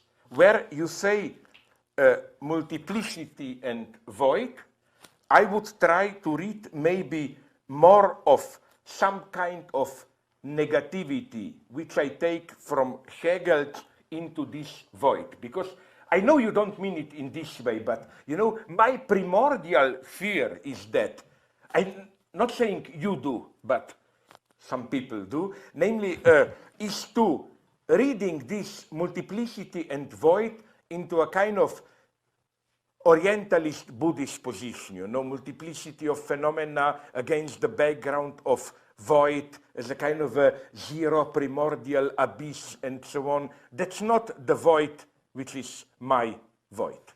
My void is more of an obstacle, failure, catastrophe. It's a more violent, dynamic void. But these are absolutely fundamental questions. We cannot do it now. Unless Alain wants to respond? Or... No. Yeah, you have it there, Guillaume. I want to ask a further question about the link between ontology and freedom, which in this case, in the context of talking about Lacan's anti-philosophy, we could link to the act. Now, Alain, in your work, for instance, in your seminar on the anti-philosophy of Lacan from the mid-90s, you talk about the act and how Lacan treats it as quite central to marking him out as an anti-philosopher. But here, Slavoj had his own way of bringing you into proximity of anti-philosophy. I think on this issue, it's possible to do so by pointing out that where one would least expect it, that is, at the very start of being an event, your magnum opus, that there is this sort of what one could call an act as this radical decision, where confronted with the Platonic Parmenidean question, being one or many, which one could say for you, in the terms of Logics of Worlds, is a point that any and every philosopher must confront, where there's a yes or no choice to be made, and one has to commit. You wager, in the form of the axiom, the one is not. But that is a decision, which, as you indicate there, cannot be grounded by appeal to some sort of guiding intuitions or some meta level vouching for the choice one way or the other. And this might be Sartre's shadow, still in the background, in terms of him as one of your three masters in 20th century French thought. It seems as though it's that justifies choosing the one particular branch of pure mathematics that you choose. You know, what justifies the Mello-Frankel plus the axiom of choice amongst other axiomatizations of set theory, and what even, you know, makes set theory privileged versus other branches of mathematics. It seems as though it's that ZFC is the only mathematical discourse that is truly oneless, or that tries to formalize an ontology without ones. So it seems as though the choice comes first, the decision, the pure decision, the act of wagering on the many in the form of the one is not versus the one, that even gets your own ontology off the ground. And given that for you, ontology, you know, although it's mathematical, this is very much the concern of philosophy as a kind of meta-ontology.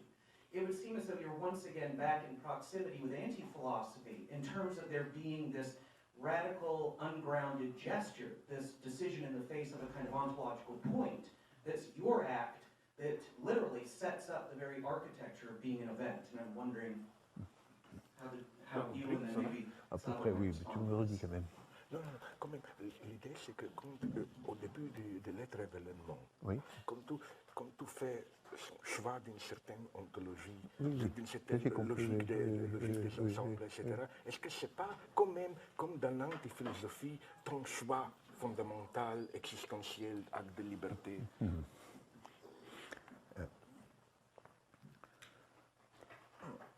The point is to return to my goal in philosophy.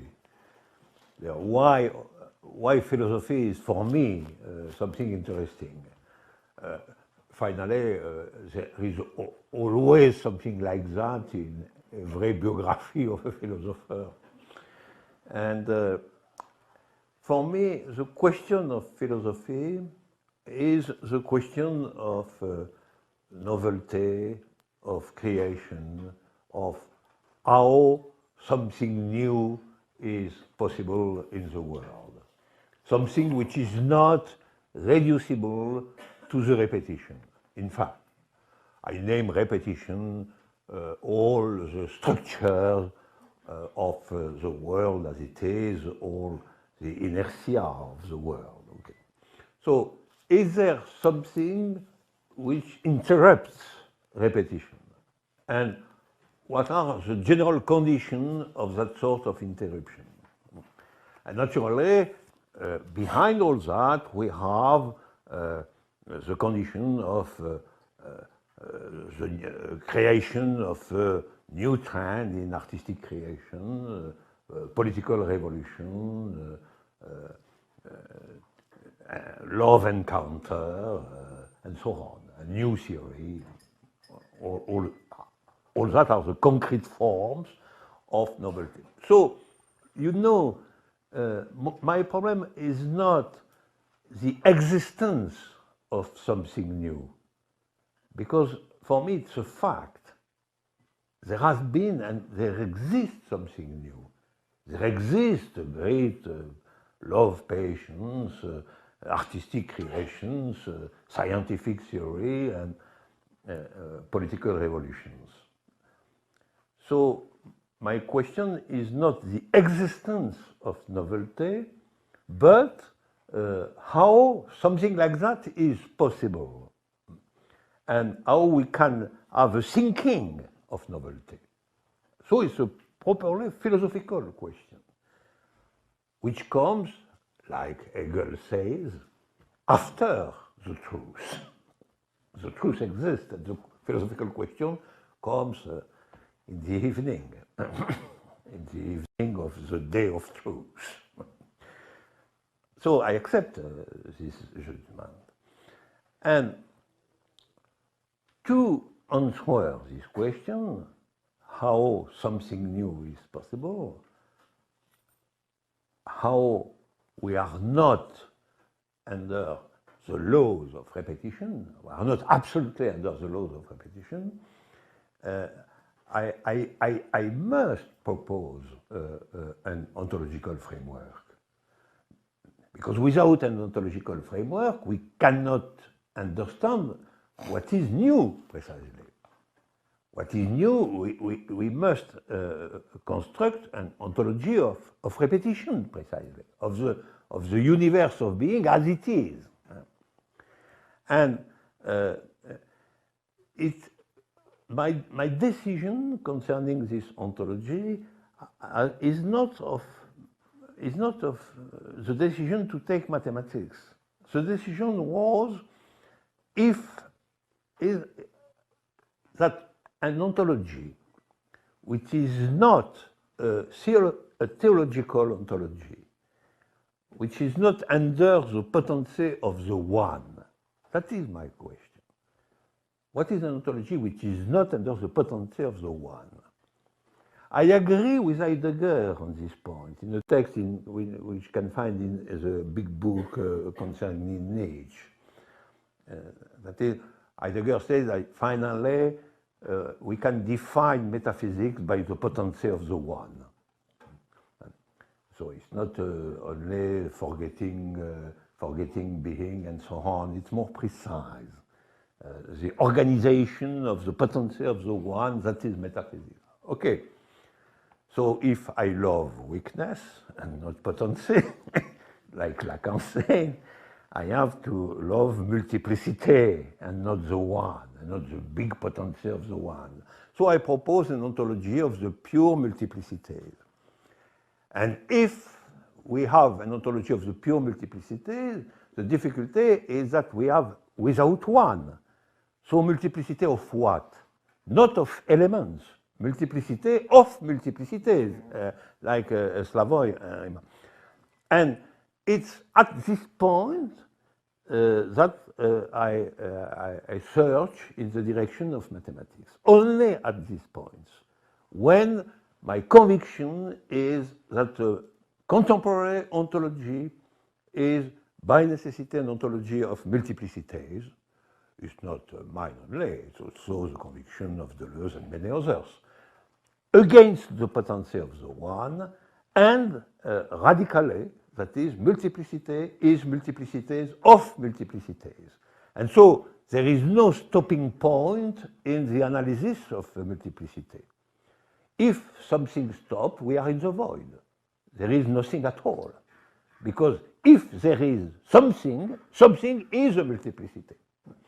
So the connection between multiplicity and the void is not a duality, a metaphysical duality, Void is the immanent nothingness which is inside the multiplicity as the multiplicity of multiplicities. Okay? So that is my choice. And after that, in this framework, we have to understand the possibility of something new, and so it's the theory of an event and so on. We cannot explain all that today. The point, the very important point, is that the element of pure decision, the personal element, has been the conviction that in the contemporary situation, the context to examine the possibility of something new is an ontology of multiplicities, of pure multiplicities, that is multiplicity without one. This point is very, very, very important. Biographically, naturally, one says that why is the question of novelty? It was certainly first by political education at the light of May '68, so something uprising like a very condition of true life. So the conviction that a true life cannot be a life inside repetition. But it's a very general biographical point, I think. I think it is really many subjects, the conviction of whom is that true life is repetition. It's a point of view of the state. It's a point of view of the order itself. The power loves repetition. But a thinking which cannot be ordered by the power is by necessity a thinking of disrupting the repetition itself. Can I just now to return to his question, because so would you agree with him? His, if I got you correctly, point was the following one. So now, sorry if I speak as a police interrogator. So now you admitted that you had first some kind of existential decision how to think something new and so on, and based on that, you violently picked out one mathematical theory among others. The reasons were not to be naive, you look around which theory is better or whatever, you simply picked out of the multiplicity of mathematical theories, the one which fits this. His reproach, if I got it correctly, is, aren't you here close to some kind of anti-philosophical gesture? And if I may just, and then I give it to you, very brief remark, really brief. You know where maybe there is a difference between us? There is no one. We agree here. But for me, this is not just a fact there is no one, but this is a positive obstacle.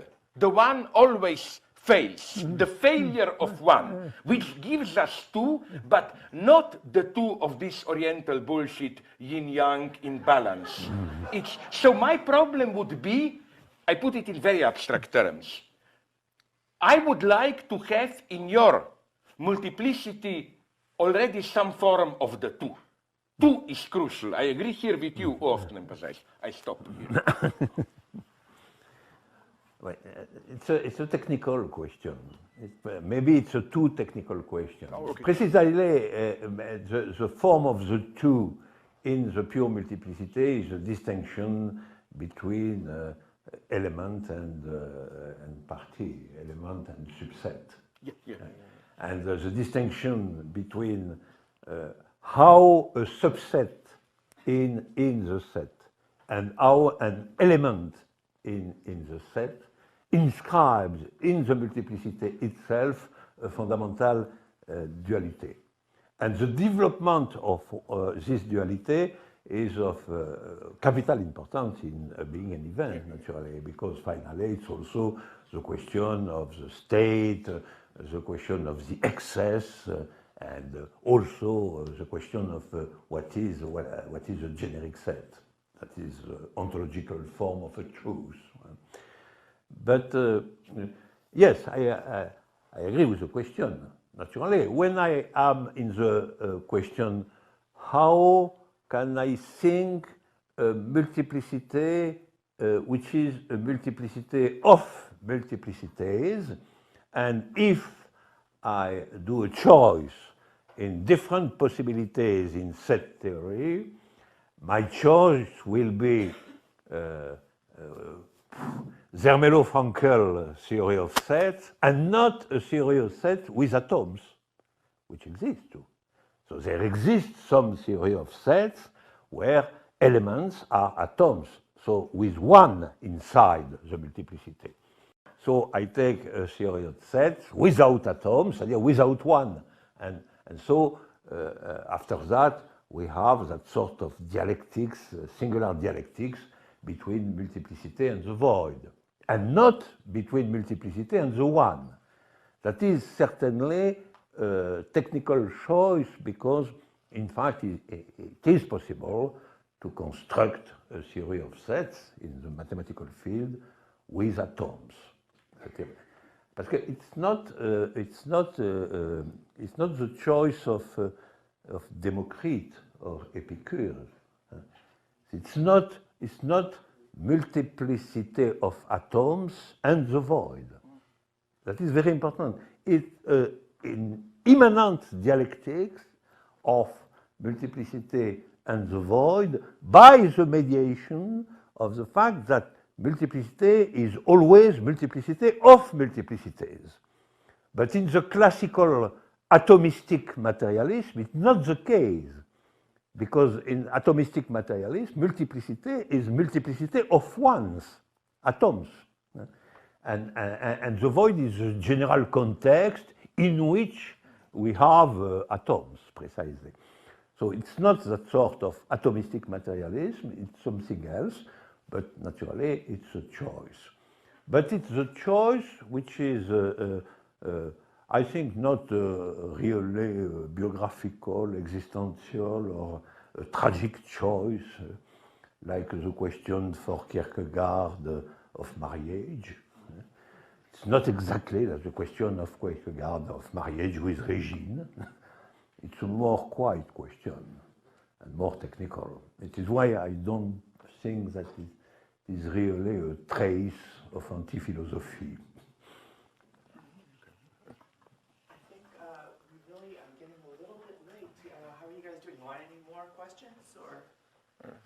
There are two hands being raised there. Maybe we can. Alors the two. The two. Come up and take a microphone. No, I don't need a microphone. The rest of the people need it. Oh, can I hear me? No. Yeah.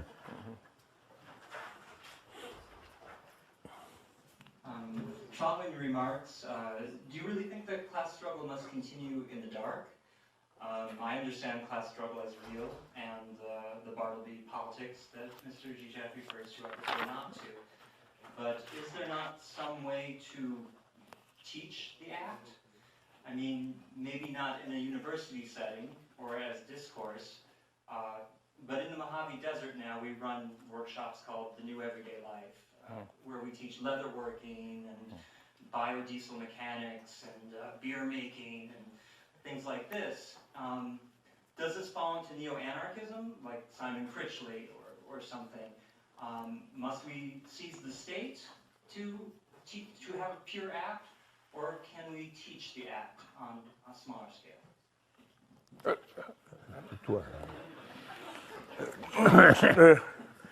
No, first, I was accused, among others, by our good friend Peter Holward, who said that I'm inconsistent. Sometimes I say, do nothing, wait. Sometimes I wait for some big suicidal act. Sometimes I propose pragmatic measures. Can't I decide? Well, I find this reproach totally nonsensical. It's like reproaching me, yesterday you ate a hamburger, today a pizza, can't you decide? No, fuck you, why should I decide? I mean, I'm very precise here, there are situations where, and I quote you, that when doing something just contributes, even if it's critical to reproduction of the existing, where the most violent thing, as I repeat, is to do nothing. There are obvious situations where a great collective act is needed, and there are situations totally honorable, why not, when small patient work is needed. So my first reply here is quite an opportunistic one, not opportunistic in the sense of political opportunism, but I think you know, to try to press us on this choice. What do you advocate? Doing nothing, preparing big revolution, or patient everyday work? Why impose a choice here? It's a strategic question. Now, you mentioned a certain obscene name that I prefer not to enter, Critchley and so on. No.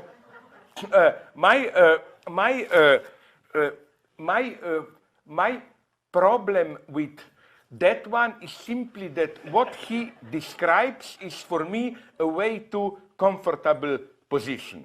You know, I don't think you have the right to say there is the state out there, but I want to remain outside. And I mean, it's for me too close to the position of the beautiful soul and so on and so on. I think that we should nonetheless insist, and this is the being faithful to the idea of communism, that nonetheless we should, how do you put it, you know, as they say, sub specie aeternitatis, that you observe reality through the lenses of the idea, an eternal idea, that communism should be the idea through which we judge what is going on today. And that's my basic. Here then I leave you all the opportunism, in a good sense, opportunism, improvise, teach in the deserts, here, there. Don't underestimate, nonetheless, universities.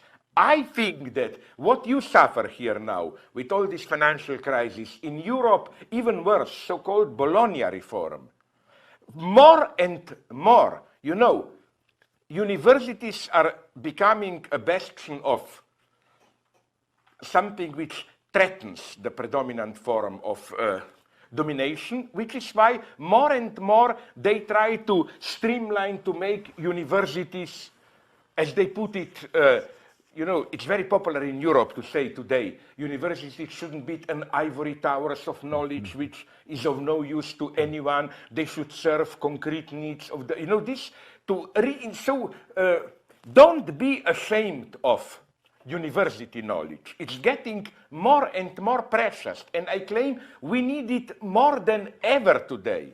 University knowledge to know what is going on. I don't believe in this, oh, why only teach, study, do something, but how do you know the truth precisely of what you are doing?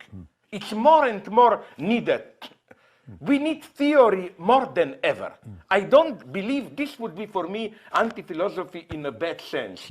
To think that in order to decide of a truth of a theory, some kind of direct practical experience tells you. No, in order to decide if there is truth in what you are really doing, you need a theory more than ever. So don't feel guilty. You are here victim of the ruling ideology. I claim if you feel guilty in the sense of, oh my God, people are starving in Africa and so on, and we are just spending time here philosophizing or whatever. Bill Gates talks like this today. This a whole argumentation of we are spending time here blowing up, spending taxpayers' money while real suffering goes out there. This is the predominant discourse today. This kind of pseudo-emergency state in order to make us feel guilty, because what you find beneath this is all the time this pragmatic call, people are starving in Africa. So stop with your stupid critique of capitalism and so on. Let's do something. Stop thinking too much. Let's all of us get together and, you know, no, more than ever, not only with regard to this, but even for example, in Europe, you must have read in your newspapers the Greek crisis.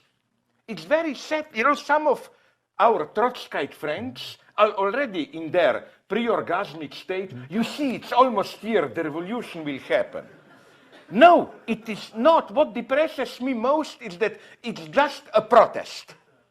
But there is, except of some vague calls to solidarity or return to welfare state, first, even what the Greeks want, it's pure reactive politics. They basically want to keep the old privileges.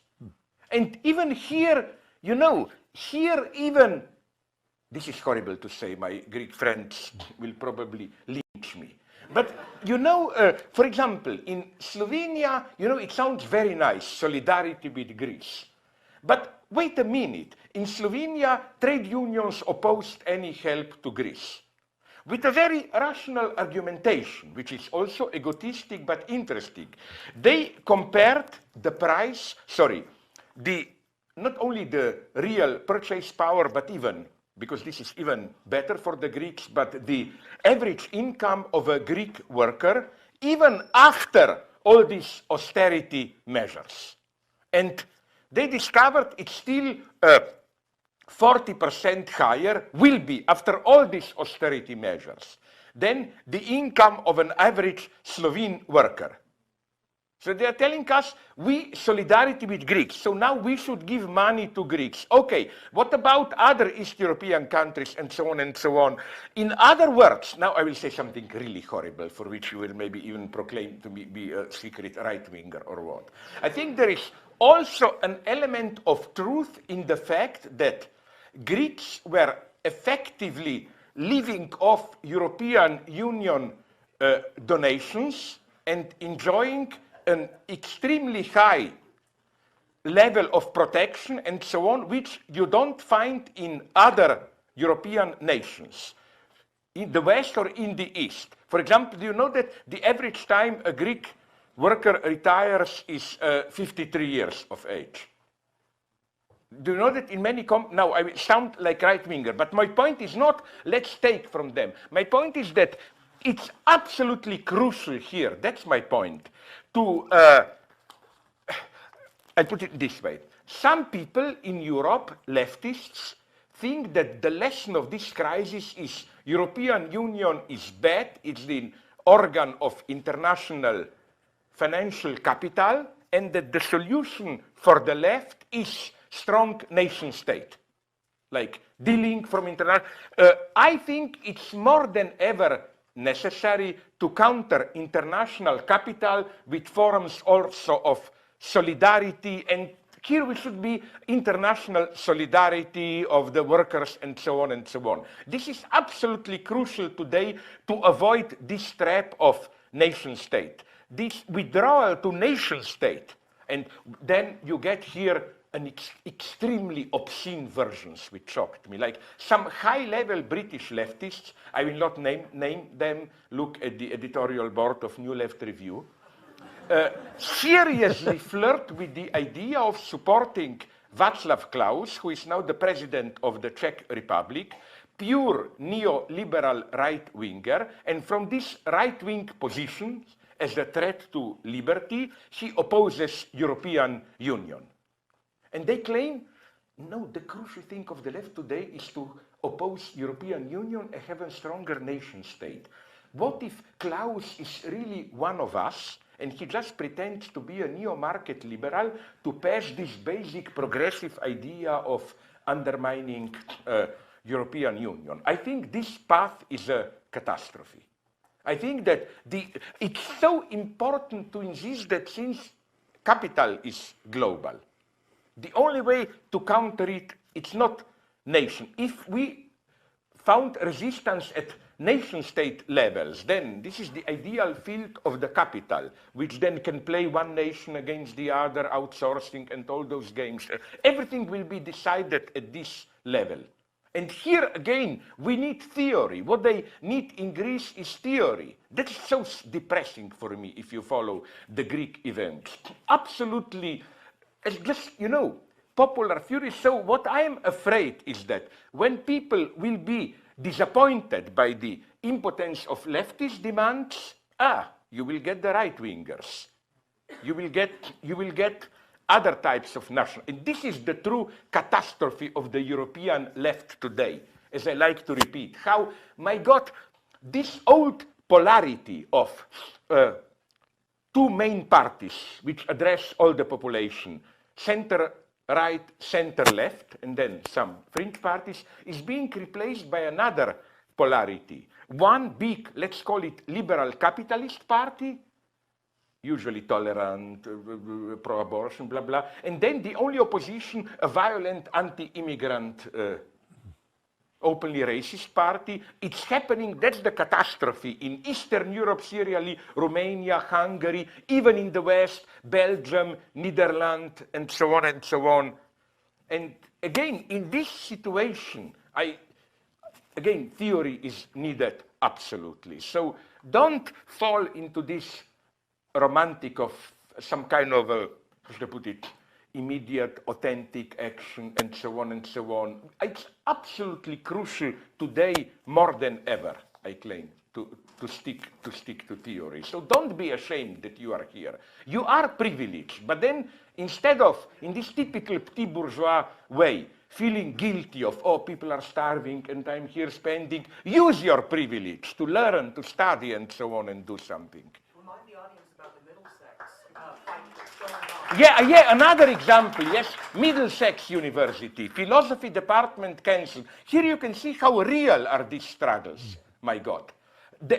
Definitely, it's incredible under what target all around Europe is today this so-called useless higher education and so on and so on. So again, if you play this game of who needs useless academic knowledge, you are playing the game of those in power. But okay, let's not lose time. Yes, in one word. You know, the global situation today, one remark, you observe how we pass from a very precise question, is Lacan an anti-philosopher, to something very different. What is the planetary situation today? But it's a very interesting logic. The global situation today is a situation very near the situation in the middle of the 19th century. A situation where practically the capitalism is the future for everybody. There is no idea, in the strong sense of the word, of something else. And it was the case during the first part of the 19th century. So the question of action, of what we must do and so on, is a very difficult one. What is the way in the 19th century? We find two different things. First, some revolts, some actions, some process of organizations, which are in the form of multiplicity for the case. There is no unity of all that. There is action of the class of workers in France. There is nationalist action in small countries and so on one side. And on the other side, we have a very important intellectual production. We have Marx and Engels who read Hegel. And there is no contradiction. There is no contradiction. I agree completely with Slavoj on this point. Maybe at another stage of the situation, we can understand what is exactly the unity of all that and to construct a form of unity of all that. For the moment, the situation is that all practical experiments concerning a new possibility in the field of politics are good things. And we have to examine the sense, the orientation, the new invention of all local experimentations. Okay, but on the other side, we have to do strong and new intellectual production to understand and unify the situation. And the most important point is to have a global idea. Without a global idea, the multiplicity is condemned at term to failure. Because we must oppose to the global vision of capitalism at the hand of human history and other vision.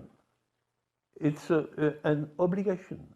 It is in the context of a new idea that we must examine and participate to all forms of revolts, innovation, new form of organization, and so on. That is the situation today. And it is why I agree the fact that philosophy, intellectual discussion, examination of very complex problems are a necessity today, but are a necessity also to fight for the Department of Philosophy of Middlesex, for the new rights of immigrants, and so on. You know, I am also an activist. It's something which is very common in France today. And, but between the local activism concerning, for example, the right of the strangers, the new form of terrible nationalism and so on, against all that, and the great consideration concerning the ideas and the status of philosophy today, in my conviction, there is no contradiction at all. Can we nonetheless... Second question. You know why? So that at least hypocritically we can say not only men were speaking, women were also allowed to speak. The second and last question. Yeah, please. Yeah, it's...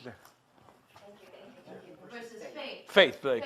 Particularly in light of your interest in St. Paul, which I feel like faith is, I'm kind of mapping as outside of the model. Outside of the model, I'm thinking of, I have this quote from Jameson, Jameson from Postmodernism, his cultural logic, unlinked capitalism. He says that insofar as the theorist wins by constructing an increasingly closed and terrifying machine, to that very degree he loses, since the critical capacity of his work is thereby paralyzed, and the impulses of negation, revolt, social transformation, these radical politics that we're working towards, I think, are increasingly perceived as vain and trivial in the face of the model itself.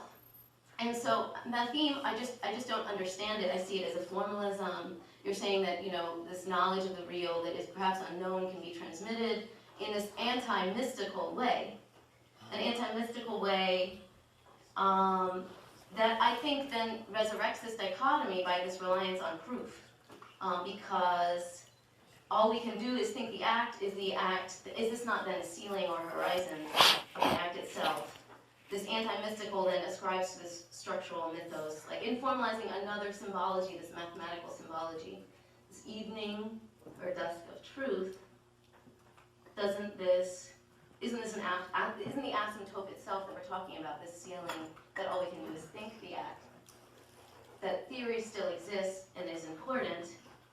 Where then, in this formalization of the math theme, is this distance without measure? And is there then an exclusion of faith? Is it separated from it? Is math theme really a formalism that denies some kind of unmappable faith? Non, là, il faut que tu me dises, je ne comprends rien. Je n'ai pas compris la question. Elle a posé la question du rapport entre le matin et la foi. Et faith. Faith, croyance. Et l'idée, c'est que, où est le lieu pour activité, liberté, si on reste figé sur le matin comme compréhension pure, etc. Yeah. Oui, the question of the matheme is different from the question of decision.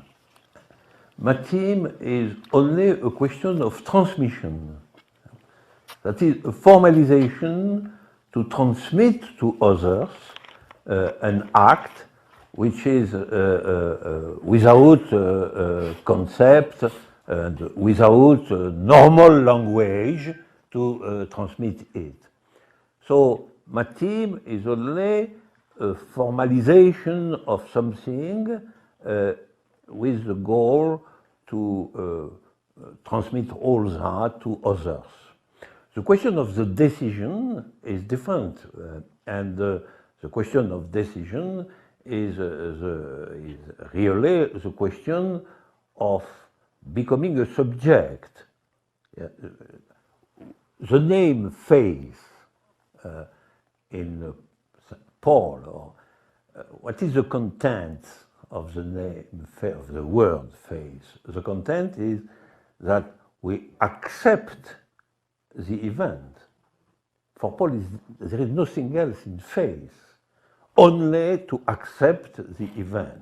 The event for Paul is resurrection of the Christ, okay. But faith is acceptation of the event, and so acceptation to participate to the consequences of the event. And if we are in the conviction that all what is new is finally the result of the consequences of an event,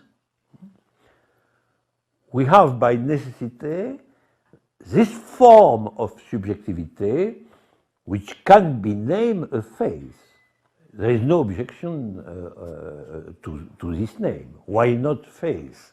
If faith signifies only, first, the acceptation of the existence of the event, which is neither something obvious, and second, the acceptation to participate to the consequences of the event, to become an activist of the event, something like that.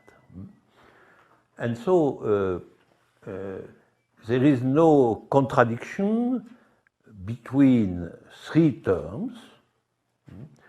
First, ontology is something of mathematical nature.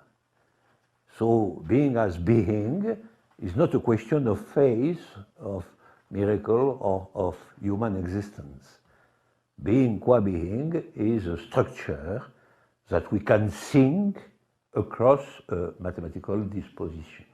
First point. Second, there is an event, and acceptation of the event is the first form of subjectivation for the individuals. We can say that faith is the name of subjectivation. And third, the novelty is constructed by the development in the situation of the consequences of the event. And as a result of all that, we have the possibility of becoming a subject in a context which is a context of repetition.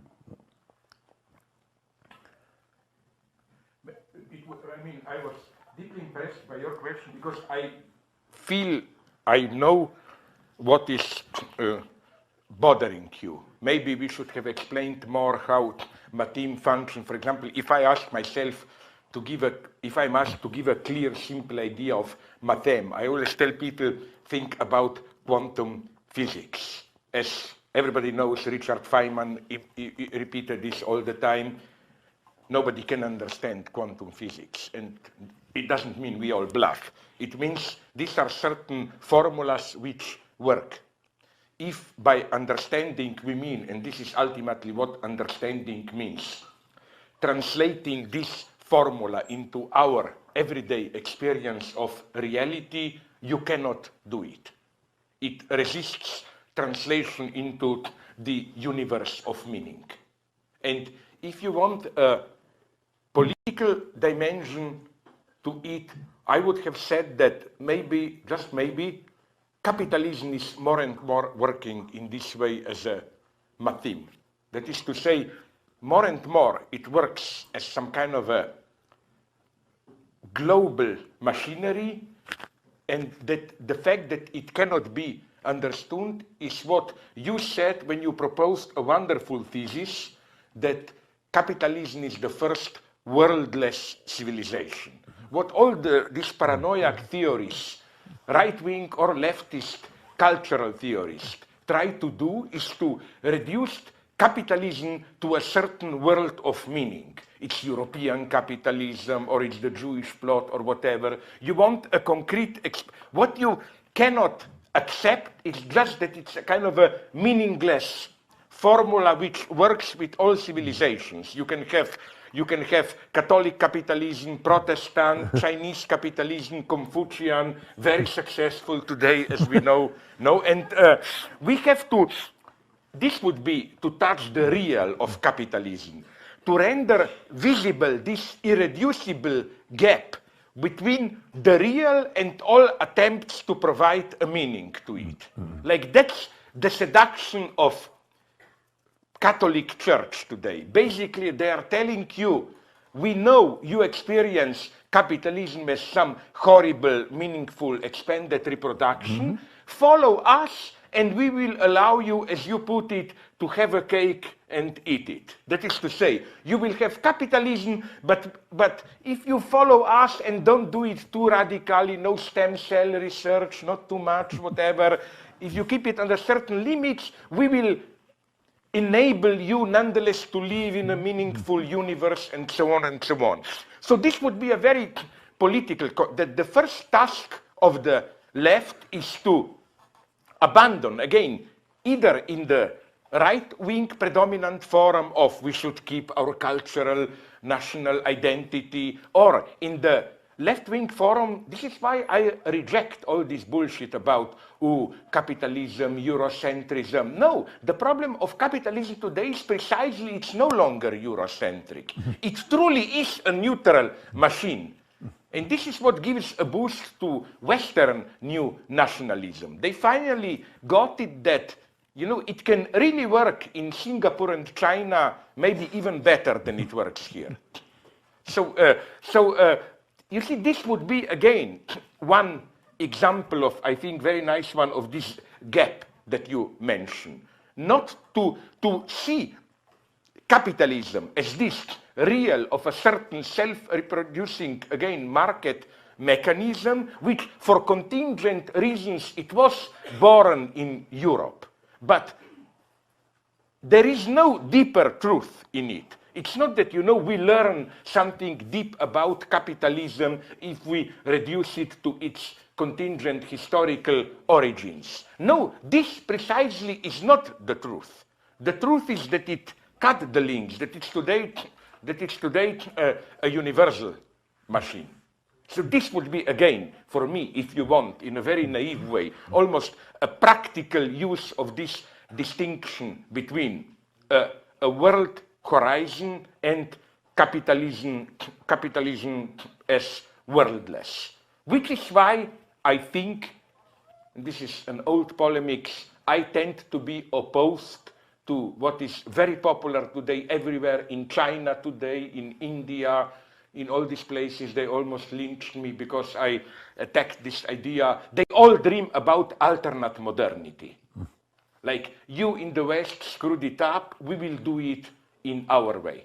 But you know what they really want is to have capitalism without paying the price for it, with all the antagonisms and so on. I told the Chinese, I told them, you know, the Chinese, which means out of 1 billion, 6 million to 100 students. Okay, it wasn't that I was talking to the Chinese nation. I told them, you may talk the bullshit about harmonious society, but you will not get harmonious capitalism.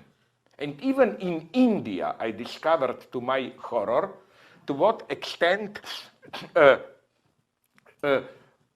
they, in a different way, played the same game as in China. They desperately tried to keep alive their even most reactionary Hindu caste system and so on traditions to serve as a kind of a screen of meaning to enable you to confront capitalism. And of course, I think that this is a nice example of how even the critique of Western imperialism, cultural imperialism, serves a very obscure role of justifying their own way to legitimize their capitalism.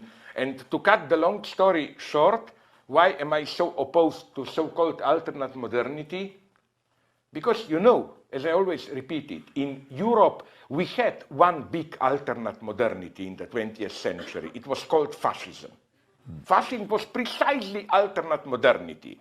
The idea was, fascism, basic idea of fascism is we can have all good that capitalism brings, industrialization and so on, without paying the price for it in social antagonisms. That's why you need anti-Semitism. The idea is it's not in the system, and this is why, now I will say something horrible, I'm even a little bit distrustful about Hugo Chavez and so on. He comes often a little bit too close to it, namely, I don't have any big sympathy for American imperialism, but maybe the time has come to admit that thanks to the great efforts of your greatest president, George Bush, United States is, I mean, he really did a wonderful job. In 8 years, he succeeded in diminishing the role of United States to one in a polycentric world, to one among other local powers, no?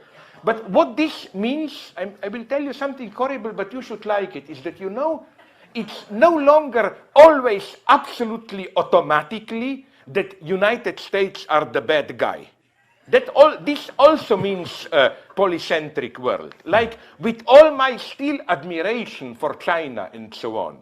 But you know, what the Chinese are doing in Myanmar, politically correct name for Burma, is also a form of new economic post-colonialism and so on. So, you know, we should try to approach in a different way. I think the danger today is, this is what really worries me, if you ask me, that anti-imperialist rhetorics can function as a tool to obfuscate the basic class struggle. Let me take the brutal example of Zimbabwe and, I hope not, South Africa. I have an extremely simple explanation, only the core explanation. What happened there is the following. I spoke with people in Zimbabwe, I wasn't there, from Zimbabwe, South African friends. What really happened after the end of apartheid in South Africa? It is that the standard of living experience of ordinary people, it's basically the same as under apartheid.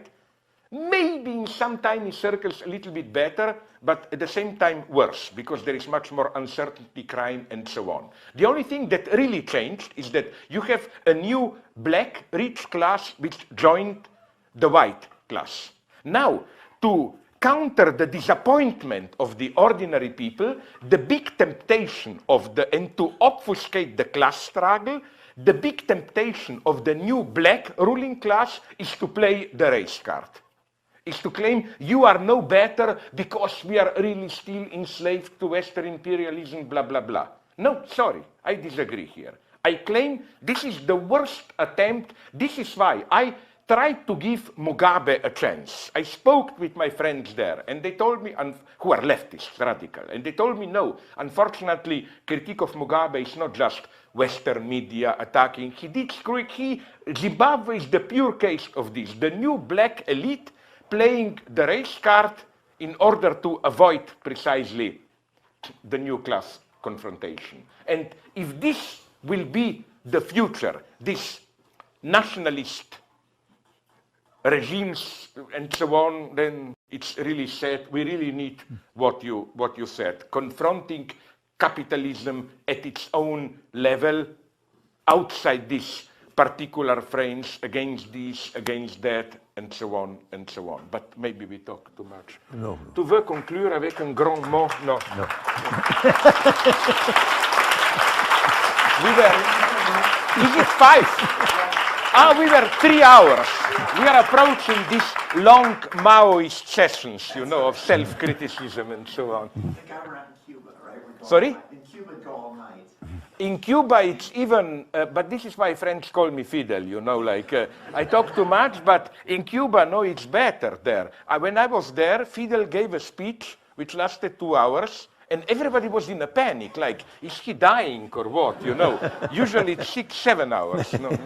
I want to remind you all that Slavoj and Alain and Frederick Jameson and a whole roster of other wonderful speakers will be at our Wagner conference on June 1st and 2nd at the Hammer Museum. And please join us, come early. And once again, let's thank them for the great discussion. Salut mon cher. No, but